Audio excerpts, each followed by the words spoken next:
Days and welcome to Wrestling Days Live. We are live for this very special watch along. I say it's very special because it was largely unplanned, and it's for a show that I wasn't gonna be doing a watch along for. I know that might be a little bit cryptic, but yes, this was not what we were watching tonight. We were actually going to be watching No Way Out 2001. But I really wanted to try and get a Clash of Champions, a recent Clash of Champions done.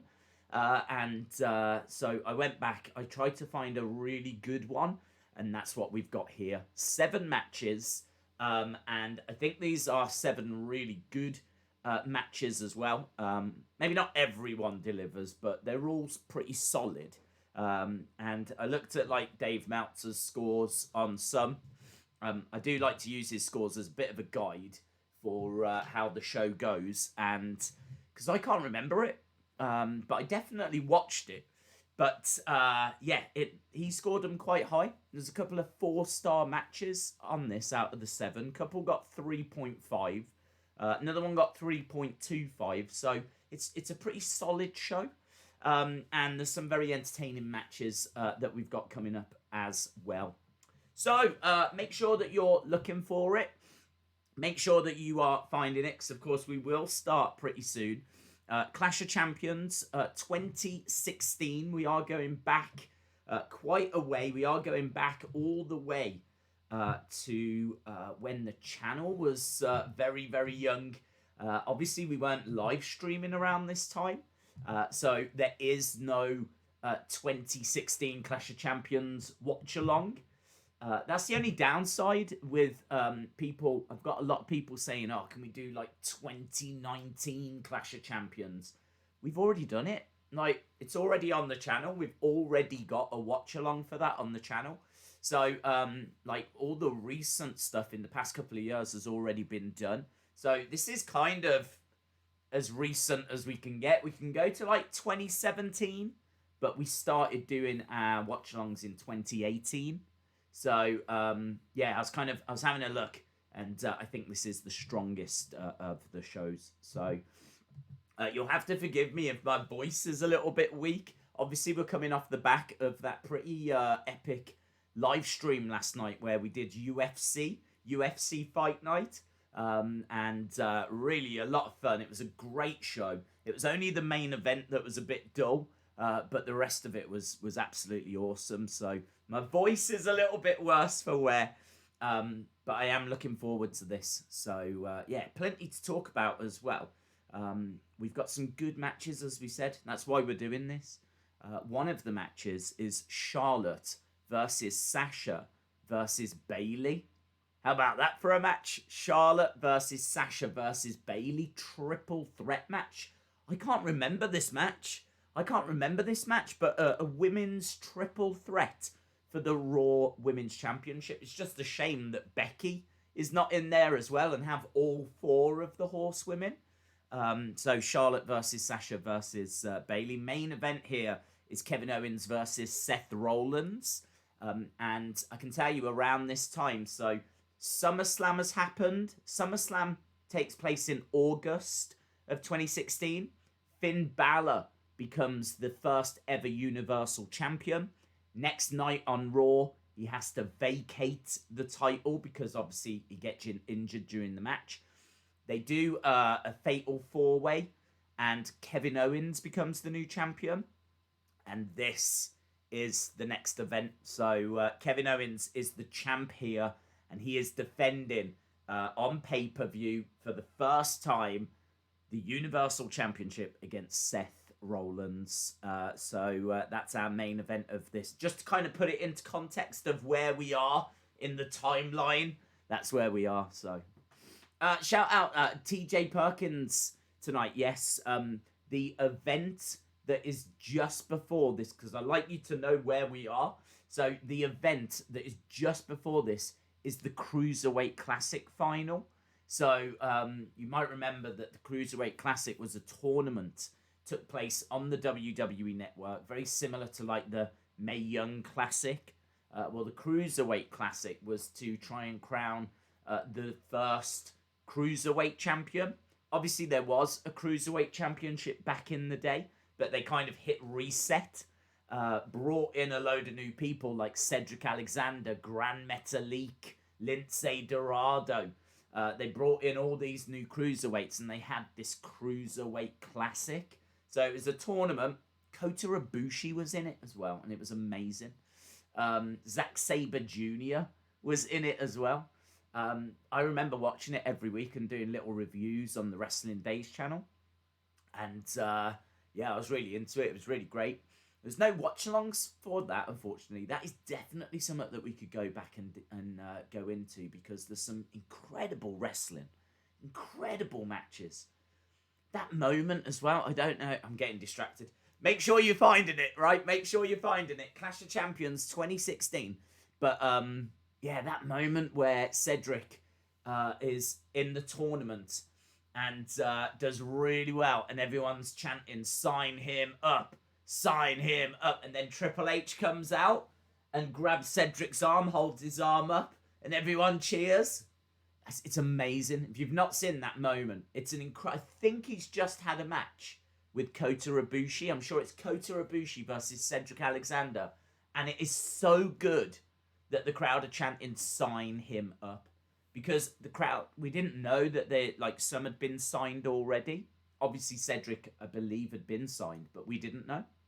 And so the crowd were like, "Sign him up." Now the crowd are chanting, "Book him better, book him better. Not the Hurt Business, not the Hurt Business." So, yeah, that would be a really good one to go back and watch. But that had just finished at this point, and now we're at Clash of Champions. Haunted Radio says this: "I remember 2016 nicely. People back then said SmackDown was better than Raw. We called Raw poor back then. Looking back at it, Chris and Kevin were really funny. Thoughts?" Oh, definitely. Obviously, with Kevin Owens as Universal Champ, probably the biggest thing that most people remember of that run is going to be his friendship with Jericho and the Festival of Friendship.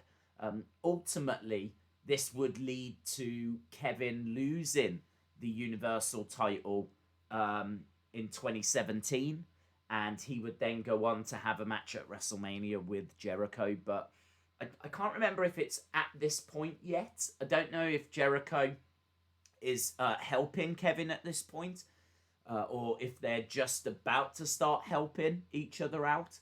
I can't remember. I honestly can't. It's quite interesting because I can't remember this event. I mean, I definitely will have watched it and done a review for it because the Wrestling Days channel was up and running by that point. But if you was to ask me, who wins this match, who wins that match, I'd be like, I don't know. I don't know. I mean, we're getting, tonight on this show, we get Jericho versus Sami Zayn. Like, that match sounds amazing. And I can't remember it. So, I'm really looking forward to getting stuck into this. Right, let's get ready to get rolling, and we can keep swooning about different things as we're up and running, and talking about different things as we're up and running. So, try and find the show. Hopefully you're all good to go. So if everyone is ready, then we will start in 3, 2, 1, go. Boom. Right, we are underway with the watch along. Okay, and I have got little fireworks going off and whatever. Right, and we are underway. Okay, this is nice. This is good. I think I found out as well why I'm getting such bad shoulder pain, because I'm still getting it. And I think it's the amount of time I'm sitting on this sofa. I'm starting to come to that. I thought it was how I slept. But after last night's 7-hour stream, 6.5-hour stream, I was in such pain. I was like, yeah, I think it's something to do with this sofa. I think it's the fact that it's not great for my posture. Spending so much, I literally live on this sofa. So, yeah, I need to start looking at that. Just sitting here again now, all of a sudden, I'm like, oh. Right, we're watching some superstars working out. Is this a tap out ad? They were doing a lot of tap-out adverts around this time for the clothing range. Don't stop. Or is this an advert for Clash? Might be an advert for Clash. There's TJ Perkins, who won that Cruiserweight Classic. Tonight. Right. Let's grab the chat. How do you feel about Rusev debuting in AEW, says Save Us Y2J. I think he's a great addition for them, but I don't think the way that it happened was very good. Like, you want him to be a killer, you know what I mean? I'm not saying anything that other people haven't said, but you just wanted him to be a bit more impressive. Instead, he just looked like he'd got out of bed. Bank on riots. I'm very sorry to hear that, my friend. Very sorry to hear that. Shout out to you. Yes, this is a Raw pay-per-view as well. So this is, back in the day, it was a Raw pay-per-view. The matches that we've got tonight, let me just bring you up to speed with that. This is a Clash of Champions. We got New Day versus Gallows and Anderson. We got Brian Kendrick taking on TJ Perkins. Cesaro versus Sheamus. This is the birth of the bar. Sami versus Jericho. Charlotte versus Sasha versus Bayley. Roman versus Rusev. We've got and Kevin Owens versus Seth Rollins. So 7 matches tonight. And as we said, a couple of them getting 4 stars. A couple of them getting 3.5. Charlotte versus Sasha versus Bayley gets 3.25. It's only the first couple of matches that get 2.75 stars from Dave Meltzer. The rest of them are like 3.5 or higher. Raw in 2016 was underrated, in my opinion, says Dallas Stars fan. Haunted Radio asks, is there any update on Brock's contract? No, I haven't seen anything on that. C. Trini says, BLM still says, Miro debuted in AEW like Morrison debuted in WWE. Not well. That's a good point. That's a good point. Right, we got the New Day making their way out. They are Raw Tag Team Champs, and at this point, I think it's still the bronze belts. At this point, I think it's the bronze on black. Yeah, it is. I never liked them belts. But then I gotta be honest, I don't really like the newer versions either.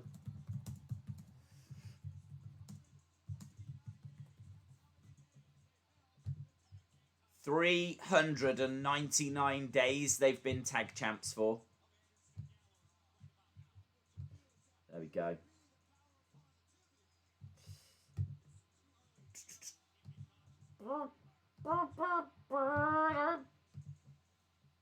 New Day rocks. Why is my broadcast in foreign language? Mine always starts off in Spanish, but it hasn't this time. So I can't say it always does, but it normally does. But it hasn't today. Woods, yes.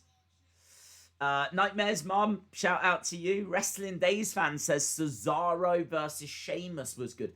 It was a best of 7, you might remember, which I think that was the last time they did a best of 7. They wanted to establish who was the best wrestler between Sheamus and Cesaro. And so they did it with a best of 7. And I believe at this event, it's the final match. It's 3 wins each. And they're going to establish who takes the match, who takes the series. So that's quite interesting. I can tell you that match gets 4 stars from Dave. 4 stars. The tag division was so much better then than it is now. Nowadays, we see the same matches every week, says Dallas Stars fan. I don't even know if we've got a tag division anymore. I don't even know if the absolute car crash of a tag division in 2020 even counts. I mean, you've got Street Profits. I can't. Who's? Oh, I was trying to think. Who is? I could not remember who is the SmackDown Tag Team champions, but it's Nakamura and Cesaro, isn't it? Who I'm totally down with, but they're just a modern day bar. They're just, it's just another tag team for Cesaro to be in. So yeah, who else is the Lucha House Party? Who cares? Andrade and Angel Garza, even they don't want to be a team. Viking Raiders are injured. Ivar, I believe, is going to be out for about a year. So I don't know what they're going to do with Eric. Eric might have to go solo for a little bit. Obviously, New Day are injured at the moment. Usos injured, aren't they? Isn't Jimmy out injured, leaving Jay on his own?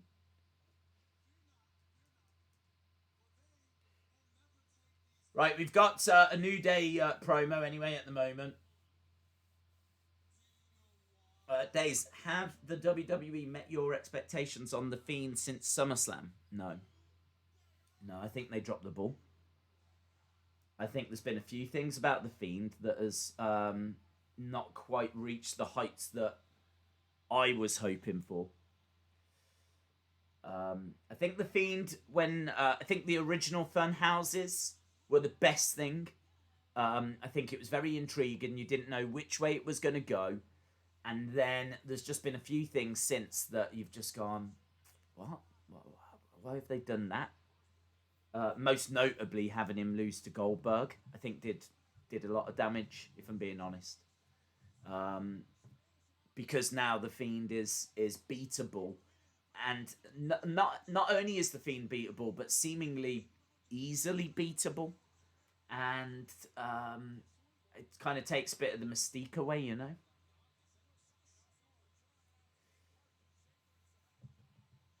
Do you like heel Roman? Love heel Roman, Colin. Love heel Roman. I can tell you that we've got Gallows and Anderson coming down. Are they in Impact now? If anyone watches Impact, you'll have to let me know if they're doing anything. Or, I don't know, I haven't seen of them. I don't know what they're doing. I know they did that little Talk Shop Mania show. Their podcast or something. They did their show based on that. But, yeah, I don't know what they're up to. But they were booked awfully in WWE, weren't they? Awfully. But I've no idea who wins this, to be honest. We've got Kofi and Big E taking on Gallows and Anderson. Anderson coming out the gates quite quick with a sit-down powerbomb on Kofi. 1, 2, kick out. Don't forget, nearly 400 days the New Day have been champions for here. Colin says, Days, I think Retribution stopped attacking SmackDown because they're doing great now and they're on Raw to spice things up. Winford says, Days, what do you think about the new WWE game Battleground? I've not played it. I've downloaded it and I am going to try and get some videos out there. I'm probably not going to do them as streams, to be honest, because I just don't know what I'm doing. I don't know what I'm doing. And I need to try and figure it out. And to be honest, that might not make for the best stream. Whilst I'm trying to figure out buttons and trying to figure out what I do and where I go and try and get my head around stuff. At least I can kind of edit out any waffle. Because I'm kind of very much going out of my comfort zone by doing it. But I have actually, that's what I've done today.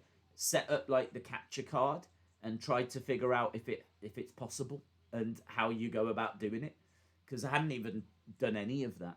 All I'd done is bought like the things that I needed to do it, but I actually set it up today. So, yeah, I might actually try and get a video done after the stream, but that doesn't mean that the video will be up tonight. It might go up at some point tomorrow, but yeah, I should imagine that we should.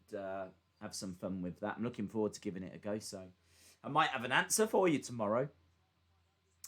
Kofi charging over into the arms of Gallows. Feel free to let me know if you've played it, if it's any good.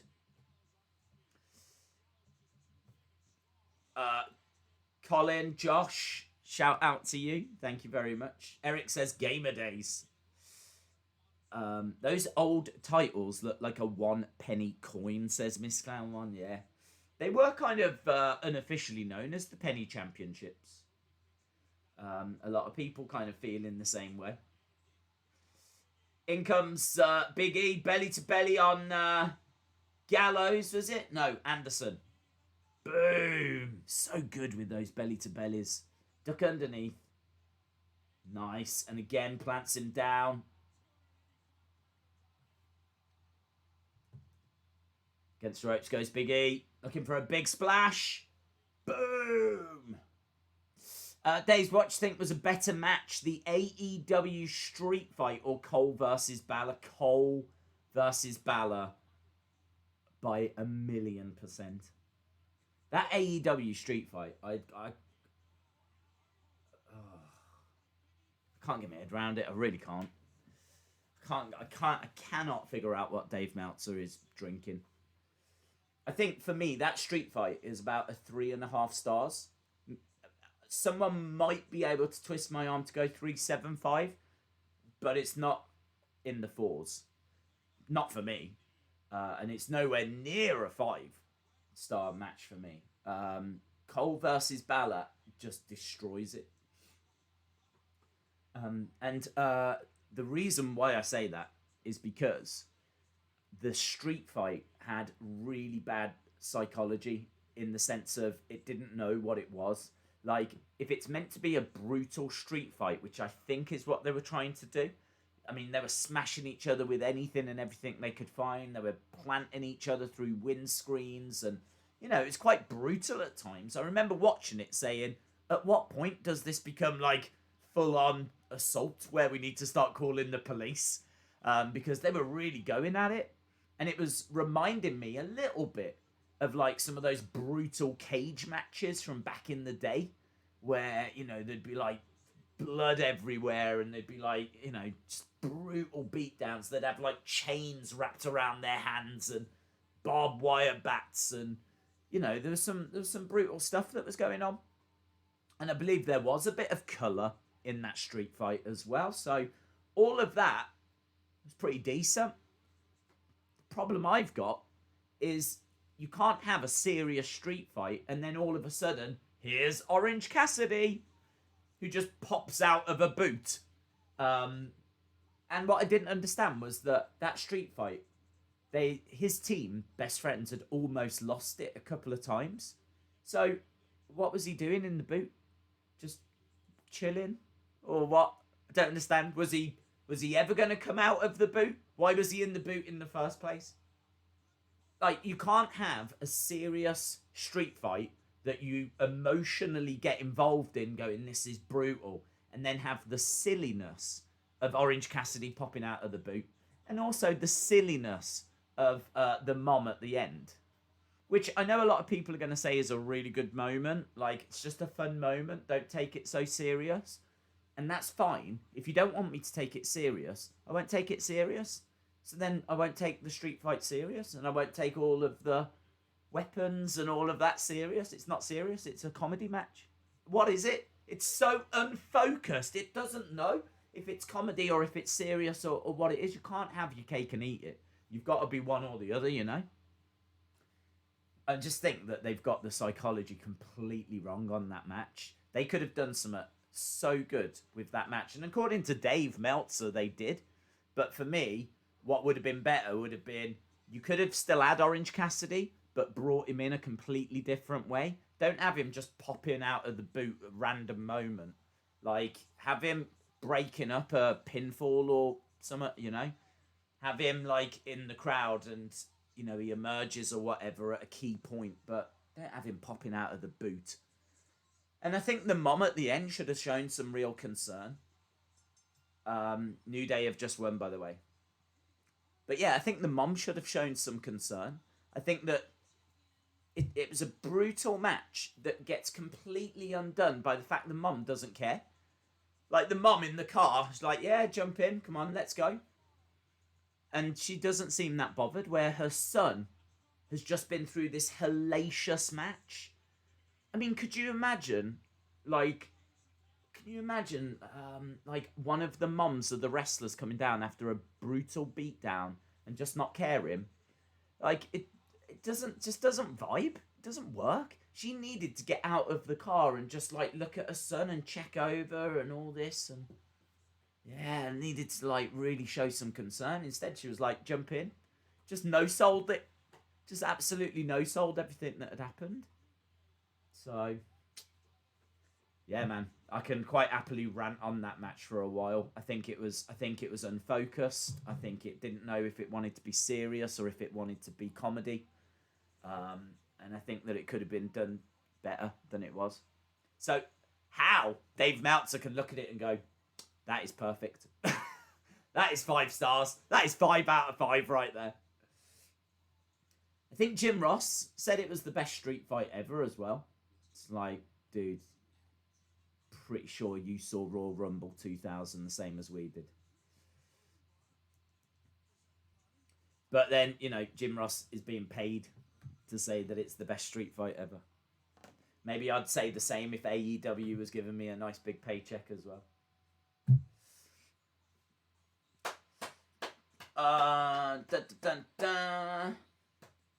Robin says, Days, your Dave Meltzer tweet blew up. Yeah, I did. Well, I didn't put my opinion in that tweet. I literally just said, according to Meltzer, that street fight is better than this match, this match, this match, this match, and this match. And I was just like, people can make their own minds up, you know? It's up to you. I mean, there'll be people watching this that love that match and think it's 5 stars. And if it's 5 stars to you, it's absolutely fine, man. That's absolutely fine. I can only give you my perspective on it. My perspective is it was too unfocused for it to be 5 stars. And I just put a tweet out saying Dave reckons the match is better than these ones. And the response to the tweet said it all. I mean, I've never seen such anger.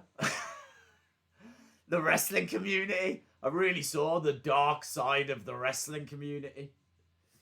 So, I didn't expect that tweet to go that way.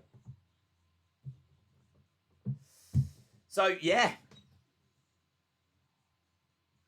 AEW has got too many tag teams. It seems like they went out to every brand, says Albert. I think they've got a really good tag division. They could probably do with building up a couple of more teams. I mean, you've got FTR, you've got the Bucks, you've got Lucha Bros, you've got Best Friends, Santana Ortiz. I mean, it is great that it was Best Friends versus Santana Ortiz main event in a Dynamite is really cool. Because that match deserved to main event. I mean, don't get me wrong. As I said, I'd probably give it 3.5, 3.75. I'm not saying that the match was horrifically awful, trash, like an embarrassment. That is not what I'm saying in the slightest. I'm saying for a TV match, for an actual street fight, for something that you get on free TV, it's very good. It was very good. But, 5 stars. Not 5 stars. But, yeah, I think they've... Best Friends are going to come out of it stronger. And, potentially we get FTR versus Best Friends. Right, we're moving on anyway. I've got to be honest, I didn't pay that New Day match that much attention. It was on in the background, but I know that it got 2.75 stars from Dave Meltzer, and just kind of felt like a 2.75 star match. Didn't feel like there was anything that special. This one is 2.75 as well, and it is TJ Perkins against Brian Kendrick. It is for the Cruiserweight Championship. And this, as we said, should be all right. At this point, the Cruiserweight Championship still feels quite exciting. You're seeing some of the footage, actually, from that Cruiserweight Classic at the moment. TJ Perkins, the final, against Gran Metalik. Which I remember the final being okay. Like, the final I remember being all right, but there was better matches in the tournament. Mostly Kota Ibushi matches. Kota Ibushi was in this, and if you've not seen the Kota Ibushi matches from the Cruiserweight Classic, Kota Ibushi against Cedric Alexander in particular, check them out. Honestly, check them out. Treat yourself, because those matches are incredible. They are incredible. Cruiserweight Classic was so good. I wish, it's a shame they don't do it every year, actually. We've got Tom Phillips backstage. Warsaw Till I Die says, Days, if you was owner of WWE, would you change a lot or nothing? No, I'd change a lot. I'd change a lot. It's hard to know what I would keep the same, in all fairness. Dat King says, Meltzer knows what he's talking about just for New Japan. I've still got respect for Meltzer.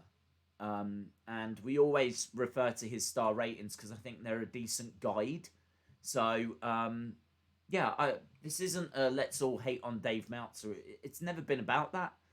I just think that there's been a few results that have come through for AEW in particular recently, right? That you just look at it and go, what?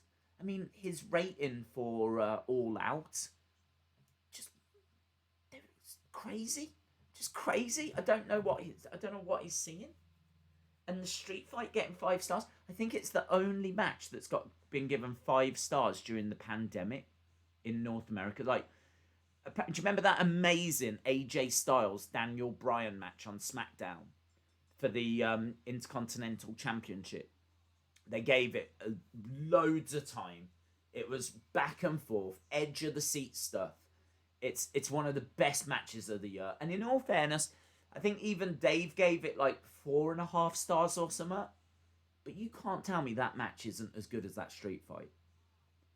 That Daniel Bryan AJ Styles match for the IC Championship on SmackDown a couple of months ago. So good. So good. Gorilla Press, shout out to you, says Gorilla Press is here. Clash of Champions, the Gold Rush, baby. That's next weekend, of course. Big reason why we're doing it. Doing this show is I wanted to do a Clash of Champions as we build towards the 2020 show. This is Clash of Champions 2016 tonight, and we've got some good stuff to have a look at. Like when they were putting the ropes purple. Do you remember that on Raw? They were making the ropes purple for the Cruiserweight. You might not remember this because it was, I think, a couple of years ago now. But they would actually come out. Oh, and that as well. Do you remember TJ Perkins' entrance? Like, computer game entrance. Maximum Health. That was cool. TJ Perkins with his computer game entrance was cool. So,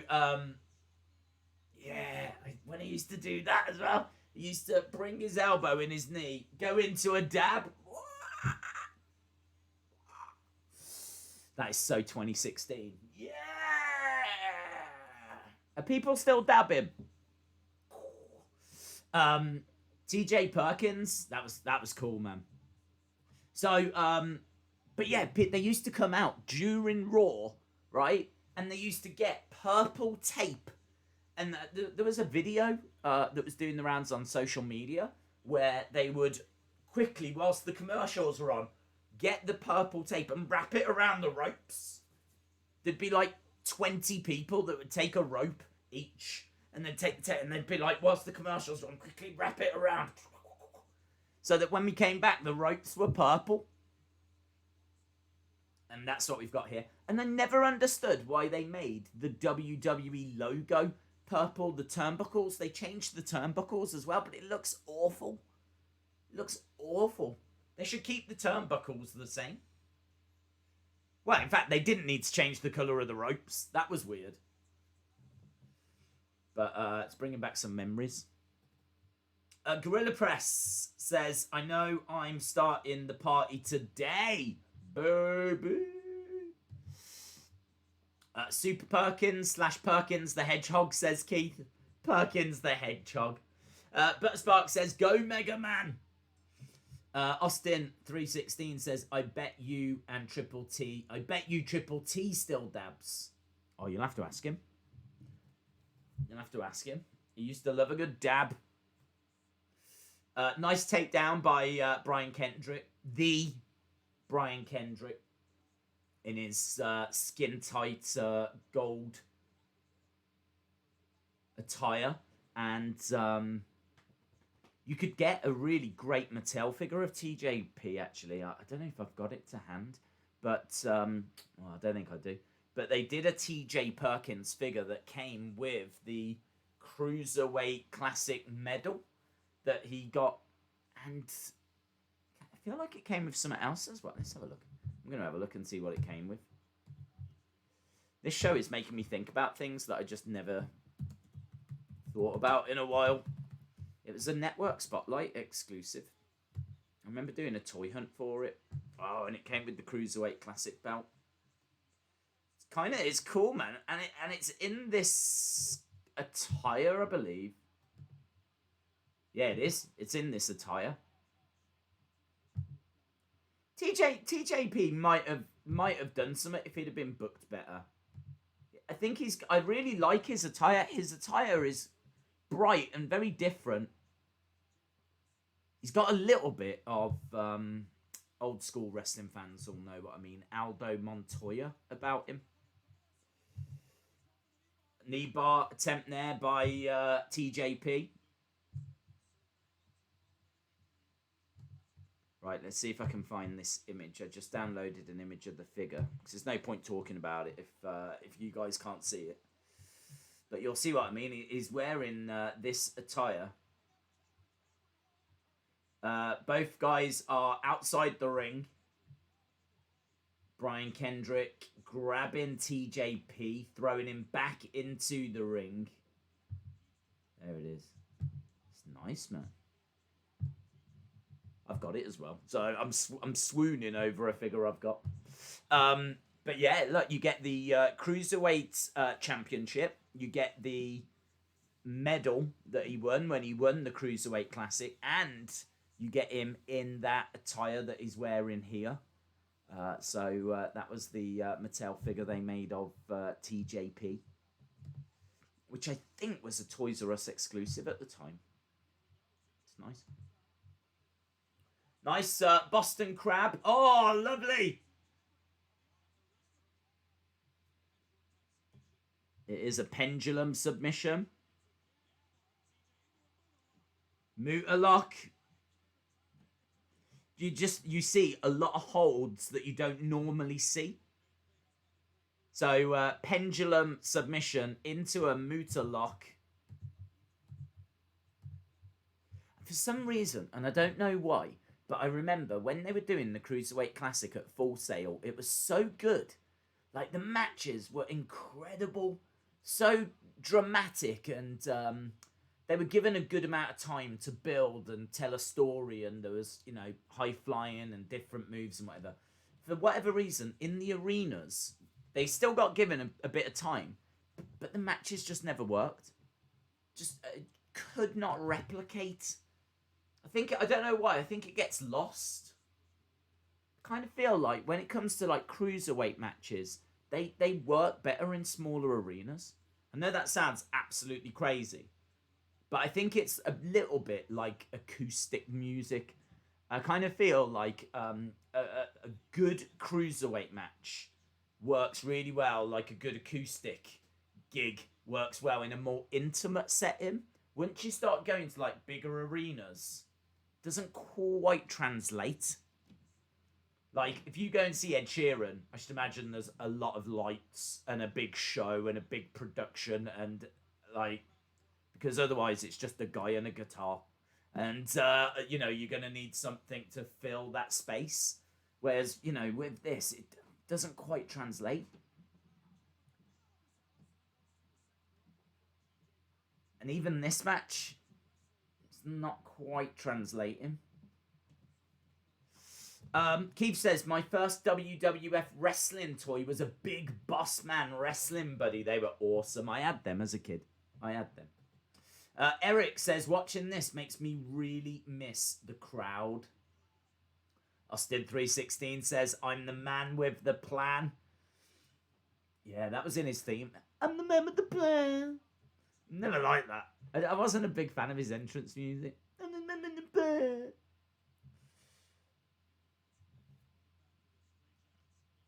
Straight jacket submission. Trying to pull back on the arms. Of course, Brian Kendrick would be the man that would try to teach Eva Marie how to wrestle. She actually went to his... I don't know if he's got a wrestling academy or if she just went round to his house. And he's got like it was like a garage with a ring in it. And she was training for a while when she went down to NXT with Brian Kendrick. WWE needs to bring back ruthless aggression, says Albert.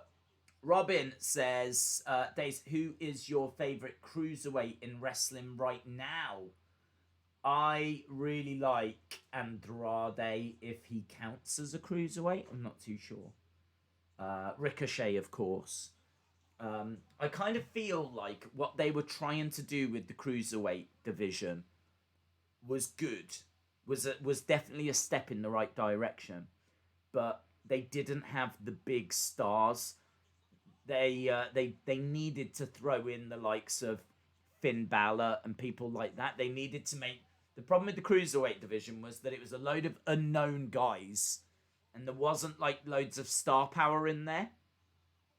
And as a result, like, it was just fodder. But I kind of feel like they need... We've spoken a lot about it. They should bring in a light heavyweight championship. And you should put in Andrade and all the cruiserweights. And Rey Mysterio and Ricochet and Cedric Alexander and all of these guys.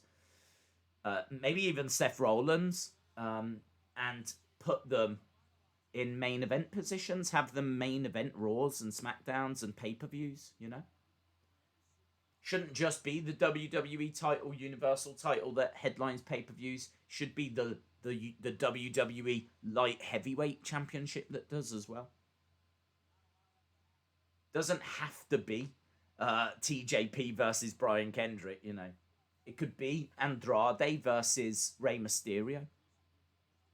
How about Andrade versus Rey Mysterio versus Ricochet for the WWE Light Heavyweight Championship?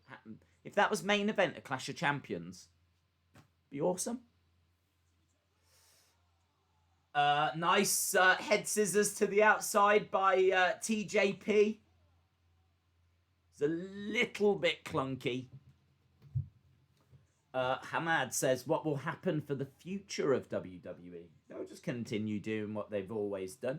I think with WWE is that they're constantly looking at trying to do things to please the fans, but not everything hits home. But they get you know, a good chunk of things right. You know, some of the bigger storylines they get that work. WWE sucks when their big storylines just aren't connecting. And, you know, for a long time where Roman was a face and we didn't really care, a lot of those big storylines weren't connecting. I think recent years have been a little bit rough, to be honest. But right now, I think they're in an all right place. I think the Roman stuff in particular is very interesting. Roman as a heel, I think, is exactly what they needed to do. Exactly what they needed to do. And I think there's a lot of stories they can tell. People are already licking their lips at Roman versus Rock, you know? Brian Kendrick is...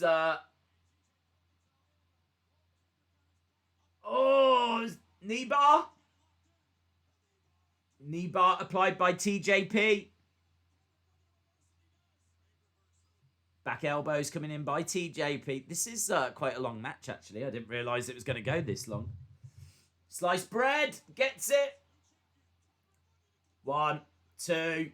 No. Don't forget, TJP has not been champ very long here. You have to commend WWE for the effort to always through if they miss the mark. Yeah, they do. They do miss the mark sometimes. I mean, companies will, but I think where they are right now, they're doing some interesting stuff. Nice kick.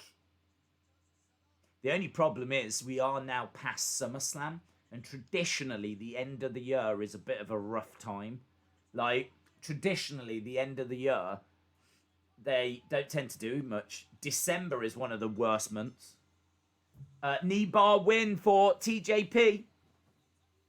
So I can see them doing a draft, telling a few stories, but by and large, the next big moment is going to be Royal Rumble, where we start building towards WrestleMania again. They'll probably do something around Survivor Series, in all fairness. We have still got Survivor Series to come, so that's about a month or so away. I mean, that's November time, isn't it? And it's end of September at the time of recording this, so yeah, we are probably building towards Survivor Series, so there'll be something there. But yeah, traditionally December is not great. Dave in Real Life says, this is a time when WWE wanted to promote the Cruiserweight division. Just look at it now. Well, I mean, it lives on NXT now, doesn't it? With Santos Escobar.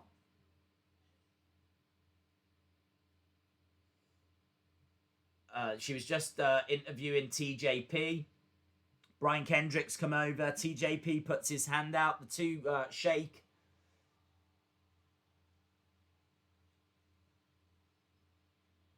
That headbutt by Brian Kendrick.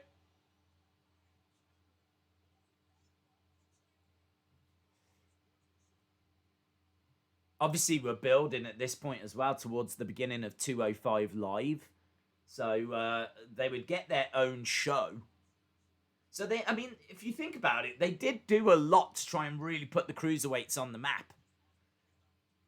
They changed the colour of the ring ropes. They gave them their own segments. They put them onto pay-per-views. They were using them on Raw. They gave them their own show. The problem was they didn't put, star power in that division. Although, they did try and put people in the division, but they kept leaving. Enzo. They put Enzo in that division. Fine. He's a character. But he ended up, leaving. Pac, Neville. Don't forget Neville. When Neville was in that division, that was awesome. When Neville turned heel and he was the champion in the Cruiserweight division, that was when it was at its absolute best. And that's just a glimpse at what it could have been. Imagine if they'd put Rey Mysterio in that division and Andrade in that division and Humberto. I think Humberto Carrillo was in that division, actually. But you could have put Finn Balor in that division as well. Just put all of your smaller guys. Here's Cesaro. Dave in Real Life says, I can't wait for the botch battle between Nia and Fox. Oh, I think that's been and gone. I think that was on the kickoff show. Nia Jax versus Alicia Fox.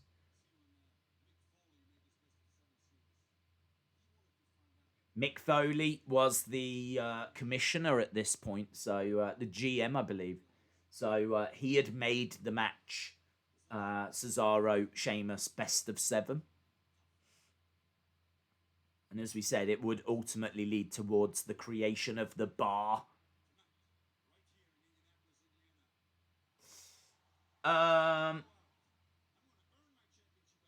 Days, I would bring back Jeff Hardy's old theme. Apparently it's in his contract to do exactly that, so his old theme should be coming back. Eric says, put everyone in that division. Well, I agree with the weight limit. I just don't know if 205 was the right weight limit. Might have been. I don't know what Finn Balor weighs, to be honest, and what Seth Rollins weighs and people like that. Right, they're showing us that on the SummerSlam kickoff show, it was 1-0 to Sheamus. This match, by the way, gets 4 stars. This is meant to be a very impressive match. Then on Raw, it became 2-0 to Sheamus. Then it was, again, on Raw, it was 3-0 to Sheamus. As I said, I don't think they've done a best of 7 since this. Match 4 was in London, England, I believe at a house show, and it was 3-1. Then on Raw, again, 3-2. That was a couple of weeks ago. Match 6, 3-3. More on Raw again. So it was 3-0 to Sheamus. It's now got to 3-3. Okay. And Sheamus making his way out. Let's change the graphics over. This is match number 3. Bella! Dun, dun, dun,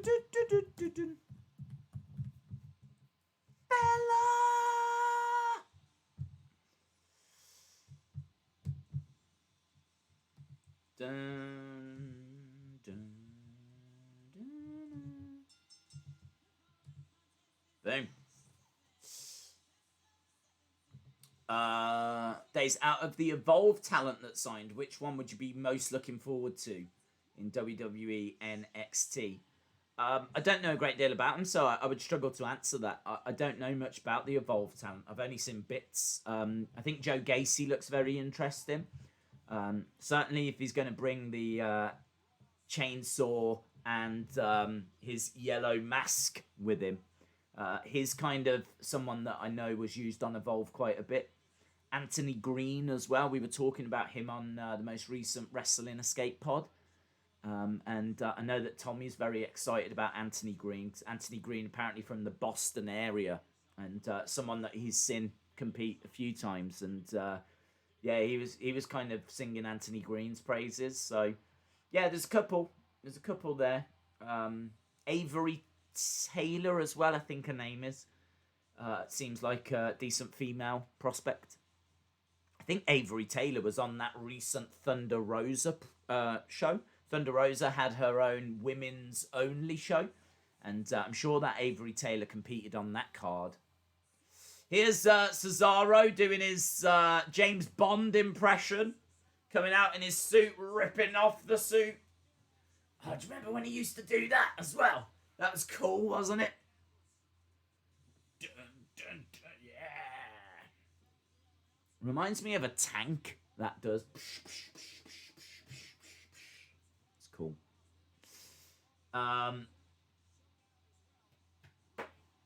Days Shane Thorne could be a member of Retribution.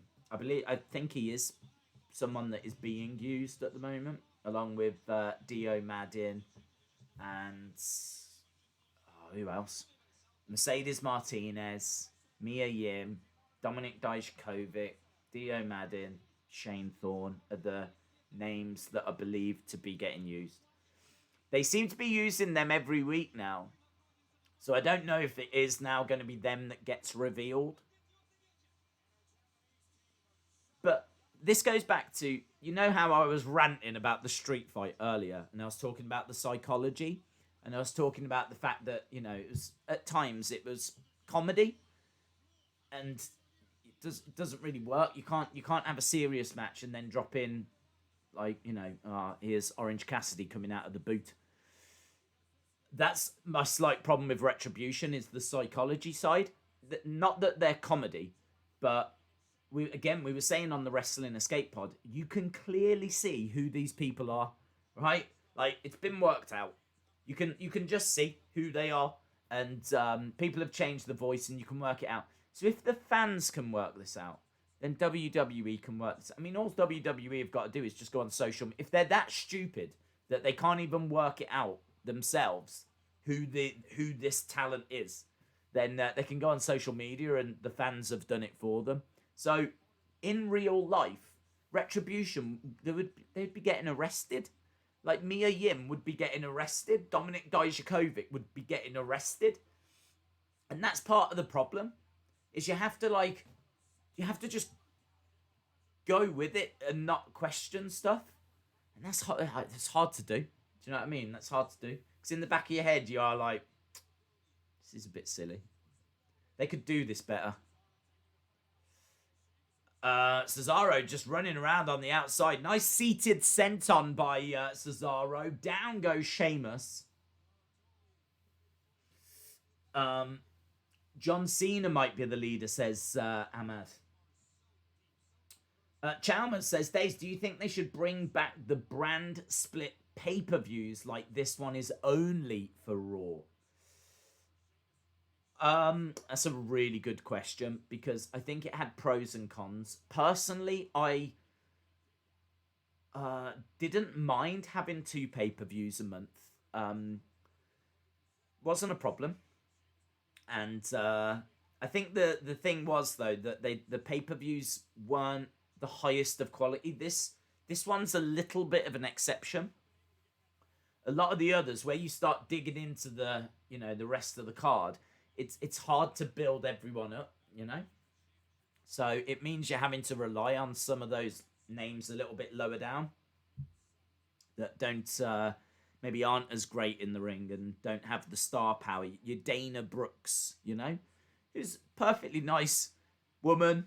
Wish her all the best, but does she belong on a pay-per-view on a regular basis? You'd probably say not. Not unless they're going to really invest in a great storyline or whatever, but where you've got your brand pay-per-views, maybe they were just too long. Do you know what I mean? I mean, like this one, this Clash of Champions, 3 hours.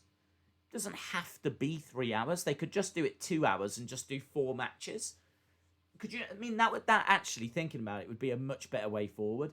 Imagine if they did B-show pay-per-views, 2 a month, 1 for Raw, 1 for SmackDown. They're just 2 hours long. They're kind of like the old In Your Houses, where you get 4 or 5 matches, titles are defended. You tend to concentrate on your bigger names, but you can still put on a match that uses some of the lower down talent in the pecking order. So if you want to highlight Dana Brooke, still an opportunity to do that. Still put her on, but she doesn't have to be on a regular basis, because it's not like 3 hours long. It's just like hour and 50, hour 45, something like that, with adverts and whatever. As we said, like the old In Your Houses, one of the best pay-per-views is Canadian Stampede. In Your House Canadian Stampede. That was an hour and 45, and it had 4 matches. So, to answer your question, yeah, I think they could bring them back. And I think they should bring them back that way. And then, you big 4 or 5, if you want to do Money in the Bank, you just do the one longer show, WrestleMania, SummerSlam, Royal Rumble, that uses both. Like Survivor Series, SummerSlam, WrestleMania, Rumble, Money in the Bank. So, on those months, both, but the show's longer. Every other month, it's shorter pay-per-views, but you get 2, one every 2 weeks. That'd be cool, man. I'd be down for that. Into the corner goes Sheamus. Uppercut from behind. Sheamus going into that middle turnbuckle. Worth mentioning that the ropes are red again. They've managed to quickly get that purple tape off and change the turnbuckles over, so the WWE logo is no longer purple. WWE logo has gone back to being white again. And as we said, this is 3 wins each. This is a best of 7 series. Whoever wins this wins the series. Into the corner goes Sheamus. Nice European uppercut by Cesaro. Sheamus wrestling in red trunks, red elbow pads, red knee pads. Cesaro in white attire. Gotta give credit to Cesaro. His ring attire has always looked quite classy. I like what he wrestles in now. He wrestles in the, like, black trunks, but they're not just, like, plain jet black. They kind of look a little bit like carbon fiber, and then they've got, like, his name in red on. And again, it kind of feels a little bit like a sports car. Kind of feels a little bit like a fighter jet. Kind of feels classy. And so I really like it. And I really like this attire as well. This attire is white trunks, but with like gold highlight, black, and a little flash of red on it as well. Nice crossbody by Cesaro. Just gets a 2 count. This might be my favourite Cesaro attire, actually. Here we go. Looking for neutralizer, but couldn't get it. Lands on his feet. Duck underneath. Looking for a springboard European uppercut. Going for the cover. 1, 2. Shoulder up. Shoulder up by Sheamus. So this is the 3rd match of 7. This is Sheamus versus Cesaro, best of 7. After this, we've got Jericho taking on Sami Zayn. After that, we've got Charlotte versus Sasha versus Bayley. Also to come, we've got Roman versus Rusev. And Kevin Owens versus Seth Rollins. As we said, it's not a bad card, actually. This one, a bit of an exception. Nice back break, hence why we're watching it. 1, 2... Kick out by Cesaro. Days, who would you put in another best of 7? Andrade and Angel Garza. I think that they could have a great best of 7. And then also you've got like the added kind of dynamic of Zelina Vega not quite knowing who to side with. And I kind of feel like that could be a very interesting story to tell. And, you know, both of them so good in the ring. So good in the ring that I think that could make for an excellent series. But feel free to let me know in the chat. Who would you put in a best of 7 series right now? Who would you put in a best of 7 series? That'd be quite interesting to find out. Sheamus has got a clover leaf applied, but couldn't get the submission roll up by Cesaro. C Wrestling, shout out to you. Creed, shout out to you. He's got him up in a... Oh! Had him up in like a razor's edge, but rather than bringing him down, he just like let him go. And shoulder up by Cesaro. Chalmers says you could have Zelina Vega as the special guest referee.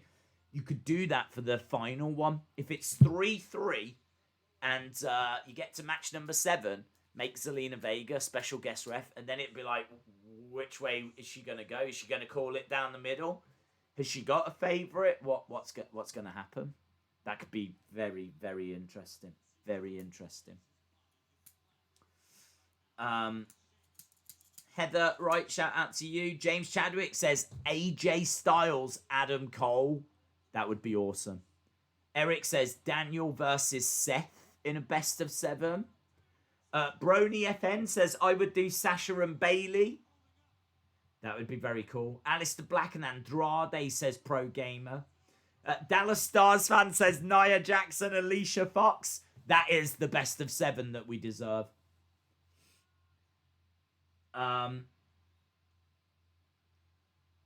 Submission hold applied. Sharpshooter, and over to the ropes goes Sheamus, and Cesaro has to break the hold. Butterspark says Owens versus Black. William Hensey says Alistair Black versus Adam Cole, baby. It'd be good, man. Keith Lee versus Dijakovic, says Nightmare's mom. I'm sure we will get those matches again. Obviously, we had a fair few down in NXT, but they were so good that I would imagine that they will give them to us again on the main roster. On the outside of the ring, Sheamus has got Cesaro, but big boot by Cesaro, and Sheamus goes to the outside. So Sheamus going against the ropes. Suicide dive. Oh, no way! Wow, that's nasty. I don't remember that. Cesaro comes, suicide dive comes down, vertical, and the ref's checking on him. There was real concern then. The ref was straight over. Look at that. Oh, that's awful. Oh, I don't remember this. Stop showing it me. Oh, that is brutal. And he's still holding his neck. I should imagine even now, 4 years later, he's still holding his neck after that. Little bit reminiscent of Shawn and Undertaker when Undertaker came down vertical. But John Cone, the ref, was straight over there, checking on him as you would. They're showing it again. Make it stop. Make it stop. Ah! Ah! Oh, straight up, man. That's wheelchair stuff right there. Honestly, he is so... You can't even put into words how lucky he is in that moment. He has literally just come down on his head. His head, his neck, That's the risk. That's the very, very real risk that wrestlers run. Oh, neutralizer. 1, 2. Oh, and a kick out by him. Oh, man, this match is really good. This match is really, really good. Days, how about Johnny Gargano and Daniel Bryan in a best of 7? That would be awesome. That would be awesome. Sonny Wolf says, how about Bray Nakamura or Adam Cole, Rhea, Finn, AJ, Io, Shotzi, Bianca? What do you mean? Like a best of 7 out of those? Adam Cole versus Rhea Ripley. Do it. Let's do it. Actually, I don't even know who wins. Rhea Ripley is dangerous. Right. Sheamus is saying to Cesaro, come on. Firing some shots to the midsection. Nice uppercuts coming back by Cesaro.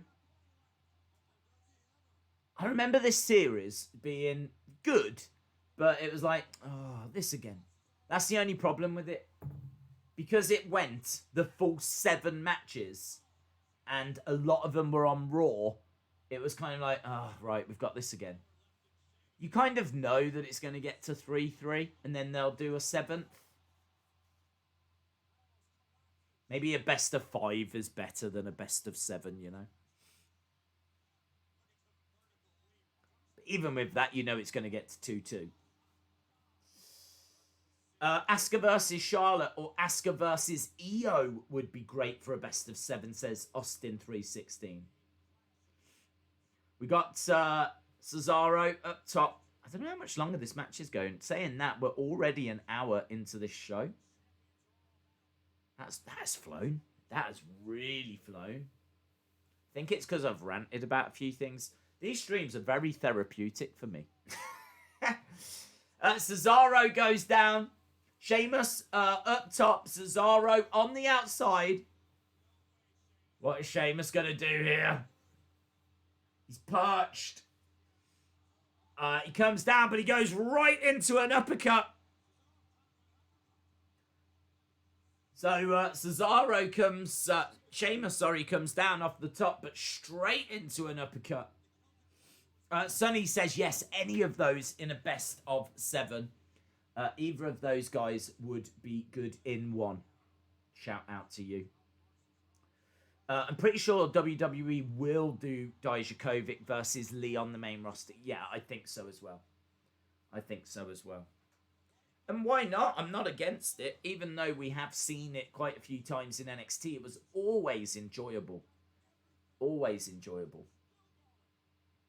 And, there could be a little bit of added spice because, of course, it could be revealed that Dijakovic is like the leader or a key member of Retribution. So, clothesline, both guys go into the crowd. There's a technician that's down in the crowd. Cesaro is down. Sheamus is down outside the ring. They both went over the barricade. This match has gone decent amount of time, Balor and Nakamura, says James Chadwick. Nightmare's mom says, I love Cesaro's uppercuts. Creed says, I hate Tuck. Oh, I'm sorry to hear that. Ahmad says, how about Seth versus Murphy in a best of 7? That would be a lot of fun. The refs called it. The refs called it. Apparently they can't continue. They both clotheslined each other over that barricade. The crowd booing. That does suck, doesn't it? That does suck. I remember that it had a screwy finish.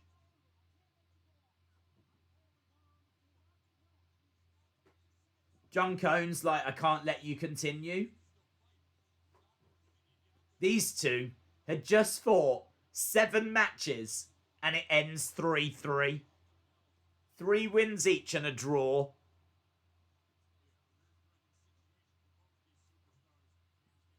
Yeah, they both get in. John Cone says, I can't let you continue. So, is this a double count out or a ref stoppage? I didn't know this was ref stoppage. If it is, I'm going to have a look. Let's have a look. Clash of Champions 2016. Wikipedia. I remember that they drew. I remember this was classed as a draw and that no one won the series. Cesaro versus Sheamus ends in a no contest. 16 minutes long, that match. 16 minutes long. That match was as long as the New Day versus Gallows and Anderson and TJ Perkins, Brian Kendrick put together. There we go. Look, Cesaro in the ring. Wants to continue. Sheamus is being led away. Sheamus, in fairness, wants to continue, but he's got officials around him, leading him off. And of course, that would result in the birth of the bar. That's how the bar would begin.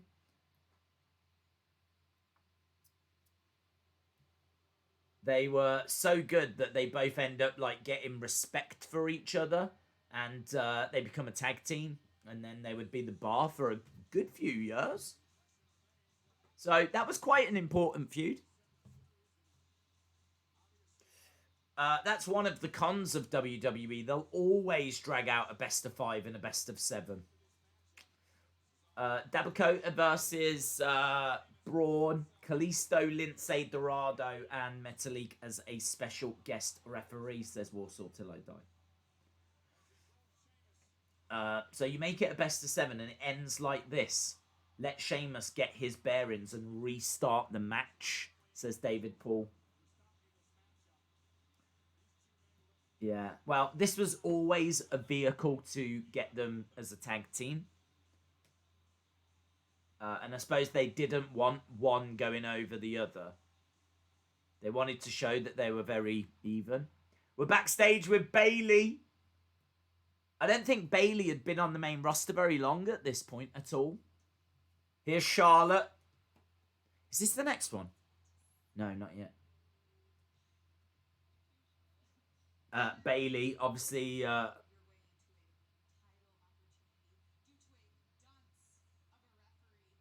hugger vibe, and she's got the black with yellow polka dots as a tribute to Dusty.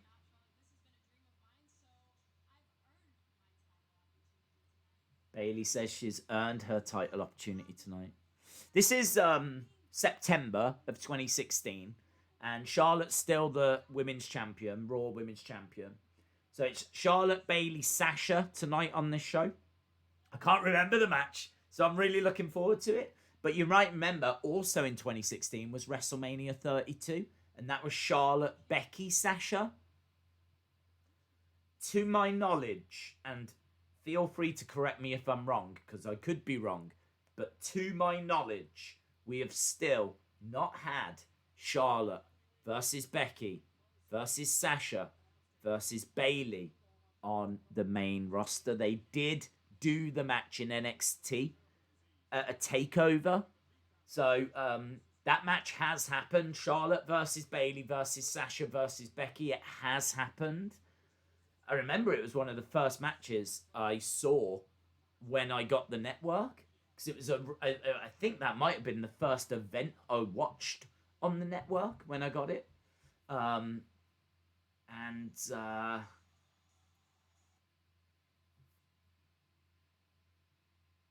Yeah, it was a great match. Absolutely brilliant match.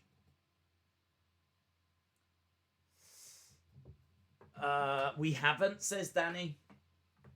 Wow, I've for some reason just had the thing freeze on me. I can get back to where it was. Whoa, whoa, whoa, whoa, whoa. Sami Zayn was just making his way down. Let's go!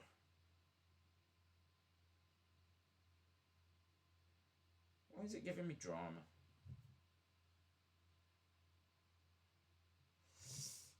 It must happen. Bayley when she was sweet and innocent. Yeah, Bayley when she was sweet and innocent. I liked her as a face. I thought she was an excellent face, but there's a real problem with the network here. Has anyone else got any network issues? I've got like an error code. I've been signed out. I've got loads of problems. All right, we've got full on drama. We've got full on drama. Am I alone here in having network problems? That's what I've got on my screen at the moment. Error code. Full on. Something went wrong. Error. Okay, well that's not good news, is it? Let's be honest for a second. That's not good news. Let's try and reset. No, not yet. My network is still good. Okay, well that's good. Okay. Well, don't worry. We're going to catch up. I know that the next match is Sami Zayn against Jericho. So once I'm able to get back on, then I will get to it.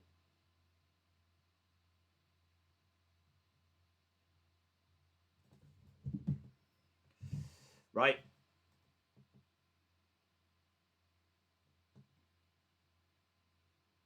Okay, should be able to get back on.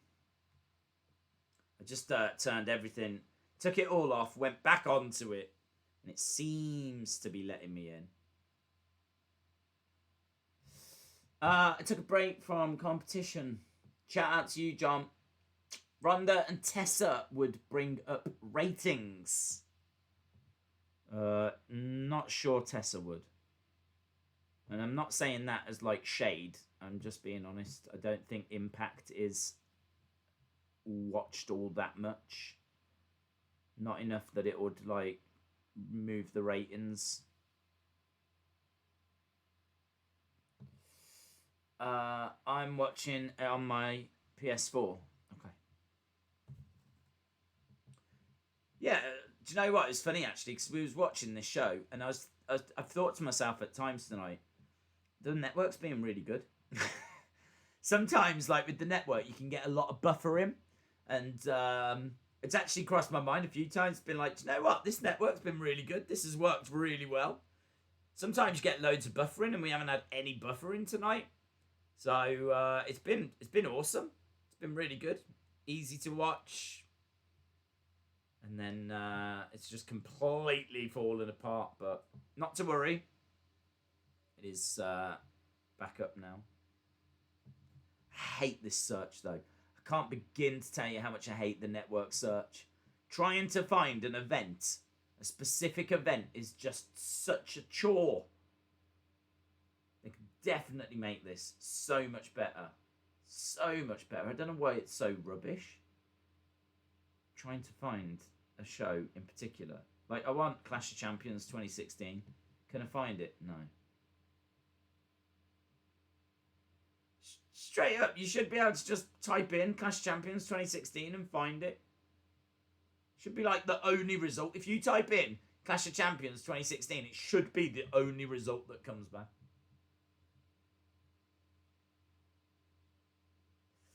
Right. Cesaro and Sami.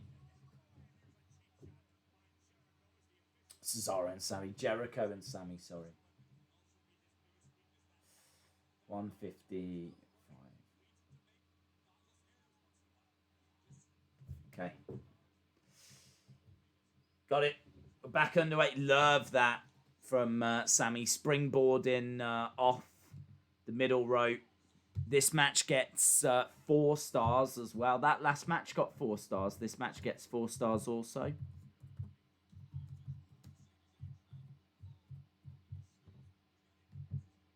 It's great to have Sami back. Really is great to have Sami back.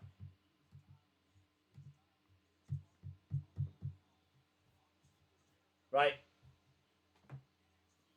Sami rolling out of the ring, running around the outside, clothesline, down goes Jericho. No titles on the line or anything. I can't remember how this match came about, to be honest.